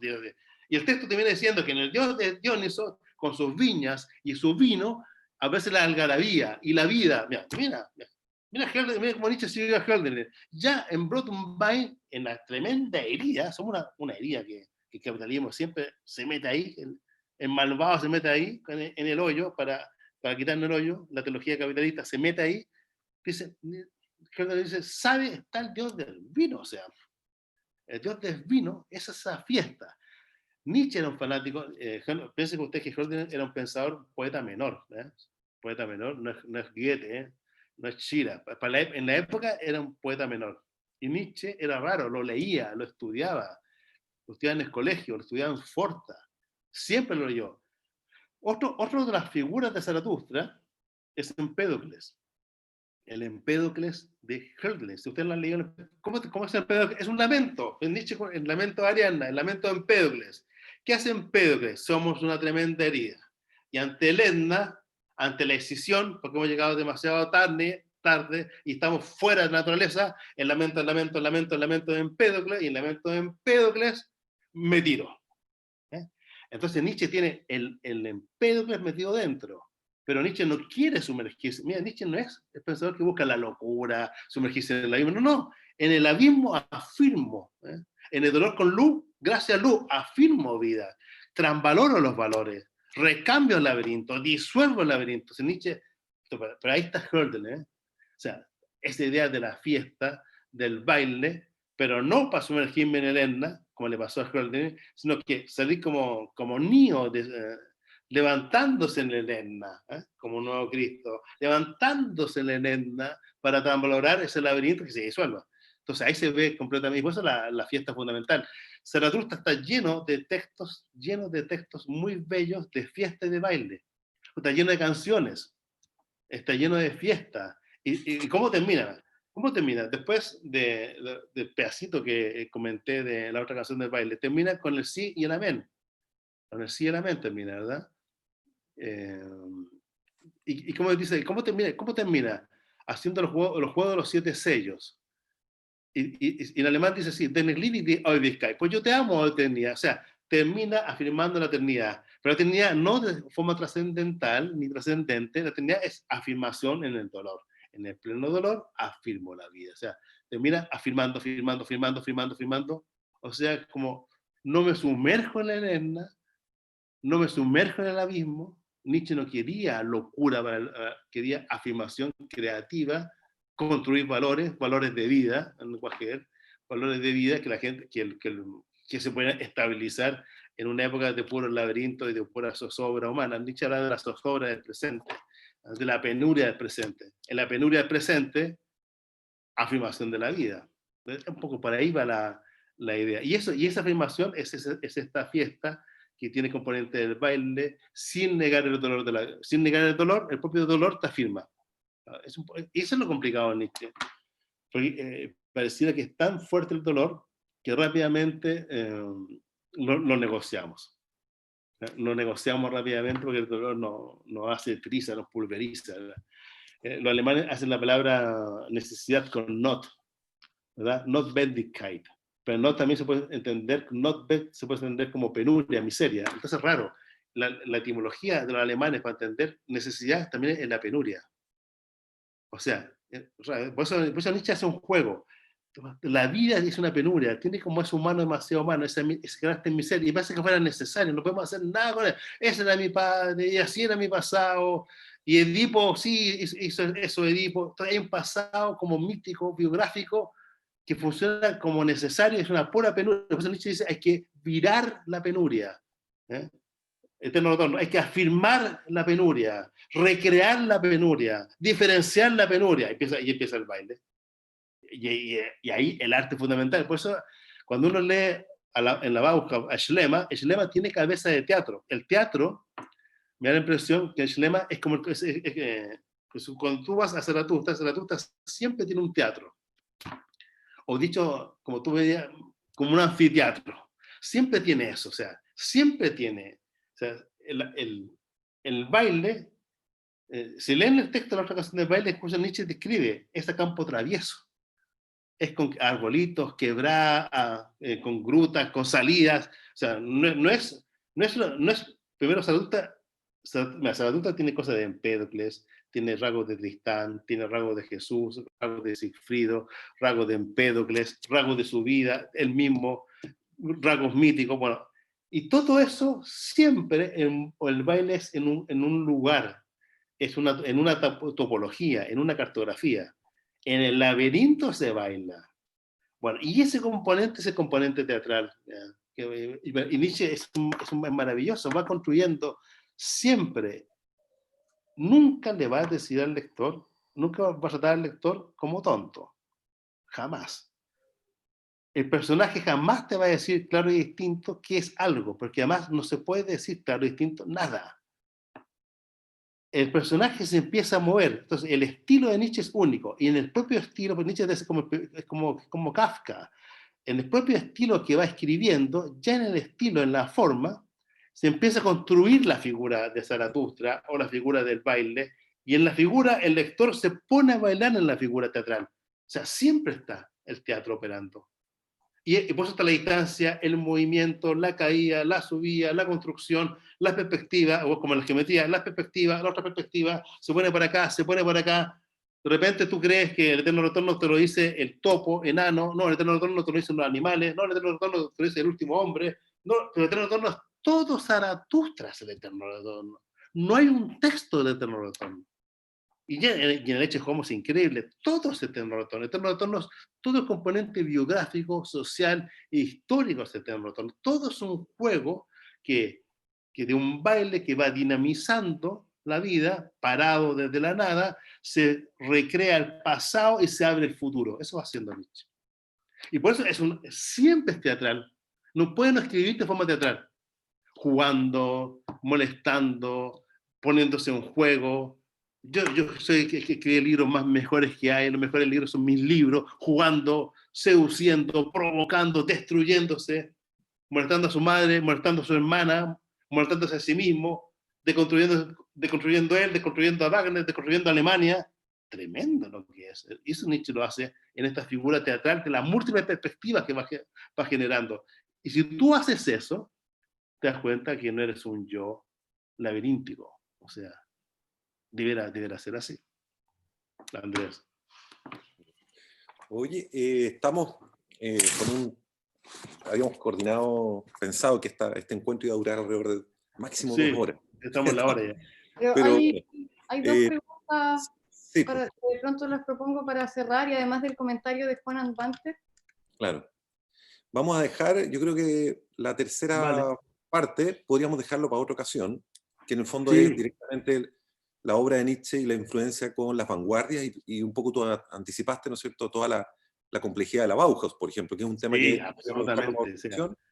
Yo feliz de que lo podamos hacer y hablar así en lo específico, ¿no es cierto?, el trabajo de Schlemmer o de Johannes Itten, o de por ejemplo, la madre dadora de almas, ¿no es cierto?, que era la Gertrude Grunow, que era la profesora de danza, además, de baile dentro de la Bauhaus.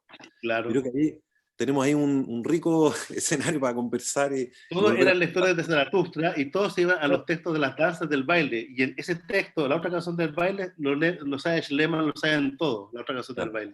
Y se dieron cuenta que el nuevo humano era este bailarín que se va generando. Todos los juegos del teatro, naturaleza y teatro son dos caras de lo mismo. Se dieron cuenta de eso. O sea, eso que se llama subjetivo-objetivo, o la naturaleza del humano, la naturaleza que lo que era, es un juego dinámico del teatro, y eso es lo que quieren hacer ahí. Se dan cuenta leyendo los textos de Nietzsche también, pues a Nietzsche le funciona perfecto. Sí, perfecto. Oye, queremos cerrar con 2 preguntas, Paula, ¿las puedes, que las tenemos aquí presentes? Sebastián Espinosa dice, ¿cuáles serían las consecuencias culturales producidas luego de esta postura frente a la modernidad? Bueno, son varias. La humanidad es un laberinto gigante que tiene laberintos de laberintos de laberintos. Hay muchos laberintos. El psicoanálisis nace ahí, la teoría crítica, múltiples formas ideológicas nacen ahí. La angustia del hombre nace como del laberinto de la modernidad. Yo creo que, ¿por qué Nietzsche está tan vivo como Hegel en el siglo XXI? Los dos están muy vivos, Nietzsche y Hegel. Hegel te genera una forma de entender el movimiento mismo. O sea, en plena pandemia, dentro de la pandemia, conectados en red, preocupados de no contagiarnos, temiendo el contagio, además si tenemos hipertensión y diabetes, más todavía, nos podemos morir, o se mueren amigos, hay contagio y lo vemos mundialmente, en el movimiento mismo nos damos cuenta cómo nos objetivamos y después podemos salir. Eso es Hegel, que es brillante. ¿Y Nietzsche qué hace? ¿Qué nos permite? En el movimiento mismo de la pandemia, muy valor. ¿No? ¿Y qué pasa con la muerte? ¿Y qué pasa con la finitud? Somos finitud. Nietzsche radicaliza a Hegel. O sea, radicaliza absolutamente a Hegel. O sea, es la base. Oye, somos eso, somos tránsito en el lenguaje de Nietzsche. Nietzsche hablaba del Untergang y Übergang, ¿verdad? Como el de bajar y subir, el tránsito y el ocaso. Por el ocaso, el tránsito. ¿Qué es lo que es Übermensch? Que Marx se traduce por superhombre. ¿Qué es ese hombre nietzscheano? Es el bailarín. ¿Qué es lo que es el Mensch? El Mensch es un hombre demasiado humano. Los sujetos que estamos metidos en los laberintos que no queremos salir. El Übermensch es un hombre traspasado, en tránsito, que se mueve, que está dinamizado, que sabe que su mortalidad lo constituye. Entonces te cambia todo. Esa transitividad del Mensch, esa apertura del Mensch, es el Übermensch. Entonces de ahí, el mismo laberinto, eso que dice el contagio, el temer, oye, el negocio, el dinero, eso, el temor, como dirían los psicoanalistas, el trauma que te opera, empieza a funcionar no como negación, sino como afirmación. Y cuando tú ya estás en la afirmación del dolor, te da una fortaleza para asumir en plena pandemia, decirle no al capitalismo. Entonces Nietzsche fuertísimo, en plena modernidad pandémica, te dice, bueno, mira, ahora estamos conectados mucha gente en distintas partes, hasta de España, de distintas partes, gente conectada, estamos ahí afirmando en plena pandemia y que nos quieren vender el capitalismo como la salvación, ¿eh? Como la salvación. No, estamos en una conectividad creativa, tecnológica, virtual, en un teatro que nos espacia, nos temporaliza, nos libera del miedo del contagio y nos da la posibilidad de un otro. ¿Ves? Eso es de Tecnoretorno operando aquí mismo. Entonces, tiene mucho juego Nietzsche hoy. Paula, ¿qué más? ¿Qué otra pregunta hay? ¿El salir del laberinto entra únicamente como una condición de trance baile o acto catártico, o también como un sentido más de aceptación, como en el budismo? Claro, sí y no. Nietzsche ama Hölderlin, pero no quiere sumergirse en el Etna. Para Nietzsche su locura es orgánica, no es romántica. No es romántica. Nietzsche quiere un trabajo. Entonces, mira, ahora que está claro que somos así y nada más que esto, vale, a Humberto, un Alex Bertes, transformación de todos los valores. Metámonos con la moral, metámonos con la estructura política, metámonos con la... Hay que transvalorar. O sea, al contrario, o sea, no es meramente aceptación en el sentido pasivo. Cuando tú estás en el laberinto, y estás laberínticamente en el laberinto, y está la afirmación del dolor, el bailar exige transvalorar. Por eso la gente toma decisiones, ahora se junta, ahora se separa, ahora cambia, revoluciona, se va para allá, se va para acá. Es imposible no transvalorar si ha sido tocado por el otro del Tecnoretorno. Es imposible, o sea, no puede no bailar. O sea, si el budismo se entiende como una figura como pasiva de sumergimiento en un Atman, no. Si el budismo se entiende como una disolución de toda subjetividad rígida que paraliza, que te da pánico y que tienes que negociar con otro, sí. Sí. Y en ese sí, pero ahí transvalora, toma decisiones, muévete, dinamiza. Entonces el baile es constitutivo. El baile es constitutivo. O sea, no puede no bailar si el retorno ha acontecido. O sea, claro, si no, es el laberinto del laberinto, laberinto del laberinto. O sea, sigues atrapado en múltiples laberintos. Lo que ha pasado ahora es entretenido. Con la pandemia estamos en múltiples laberintos y no salimos nunca. O sea, la pandemia ha hecho varias cosas entretenidas dentro de todo el dolor y locura. Una cosa es visibilizar que lo que es el humano, una tremenda brecha. ¿No? Una tremenda brecha. ¿Y qué más? Ha podido visibilizar que el capitalismo es una tremenda laberinto. ¿No? Que todos quieren negociar con el laberinto para que vuelva algo que era la nueva normalidad, algo que ya estaba aparentemente que no genera un sentido. Entonces el capitalismo es un tremendo laberinto monstruoso, lo visibiliza y visibiliza al hombre con un tremendo hoyo. Entonces, y ahí yo creo que es interesante no hacernos un poco ahí el juego, no, y es transvalorar incluso en la pandemia. Sí, y yo creo que se puede, complejo pero se puede. Paula, ¿algo más? Darle el micrófono a Juan Anbanter, que había solicitado hacer una pequeña observación respecto del tema del libro La voluntad de poder. Gracias, no sé si me escucha bien. Sí. ¿Sí? Ya. Gracias, Ricardo, por tu presentación, muy interesante. He tenido la suerte de tener alguna relación con el tema de Nietzsche porque estoy terminando un doctorado en Nietzsche acá en la Universidad Técnica de Berlín y por lo mismo he tenido que sumergirme un poco en la parte filológica de los textos, ¿no? En relación al tema de la voluntad de poder, si no me equivoco, hay posiciones encontradas respecto a la validez de ese texto, ¿no? Según entiendo, Nietzsche tenía el proyecto de escribir una obra capital llamada La voluntad de poder, hecha en valoración de todos los valores, ¿eh? Y en algún momento lo dejó de lado, lo renombró de hecho como solo transvaloración de todos los valores o algo así, pero el proyecto estaba, ¿eh? Y lo que hizo sí, estaba. El proyecto estaba, no el libro. Correcto, estaban las notas. El tema Sí. es que él dejó varios punteos posibles de ordenamiento de esas notas. Y lo que hizo la hermana con Köselitz fue básicamente tomar uno de esos punteos, si no me equivoco, hecho en marzo del 87, y tomarlo como referencia para el ordenamiento que ellos le dieron a los fragmentos. El problema filológico tiene que ver básicamente con ese ordenamiento que no necesariamente era el definitivo, ¿no? Pero no solamente eso. básicamente el tema de la falsificación como concepto hay que revisarlo en este caso porque no me gustaría que pensáramos que el libro fue hecho from scratch, digamos, de pe a pa, escrito por Köselitz y Förster, sino que más bien fue un ordenamiento, digamos, fortuito o no quizás filológicamente consistente de notas que habían sido escritas por él. Entonces, pero no para la voluntad de poder. Para la voluntad de poder. No para la voluntad de poder. ¿Para qué libro eran las notas? ¿Para qué libro eran las notas entonces? ¿Para cuál no, libro? Pero no es para la voluntad de poder, va tomando texto para más ir mal a la genealogía, va tomando textos, sobre todo eso, mira, Pablo Diorio lo ha mostrado, son textos que va tomando él para la disputa de materialismo de la época. Sobre todo, pues, en el materialismo de la época, contra los mecanicistas, el organicista, los vitalistas, va generando textos, sobre todo con la lectura que él tenía hasta de Thompson, ¿eh? Que va leyendo. Y esos textos los cortan, los separan, los cercionan, les quitan el contexto y van armando el texto con algunos de los índices de Nietzsche, pero eran índices de Nietzsche. Si tú te metes a mi computador, yo tengo índices de muchas cosas. Te podrías meter y armarme 1000 cosas, libros distintos con mis índices. Ese es el problema. Sí, el punto es básicamente que muchas de las notas fueron escritas explícitamente por Nietzsche para esa obra capital que él tenía proyectada y gran parte de esas notas son las que conforman lo que hoy día conocemos como voluntad de poder.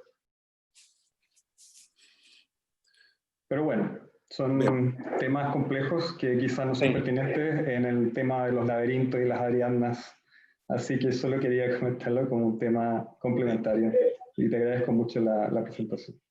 Oye, bueno, Juan, bueno, me imagino que ustedes tendrán tiempo también para seguir reflexionando acerca de estas precisiones que son en el ámbito filosófico deben ser bien importantes también. Me gustaría cerrar con una nota también de otro de los participantes, de Rodrigo Muñoz. Paula, si quieres lo lees tú o lo leo yo, que es también hace un... ¿Lo leo? ¿Lo leo? ¿Sí? Ya.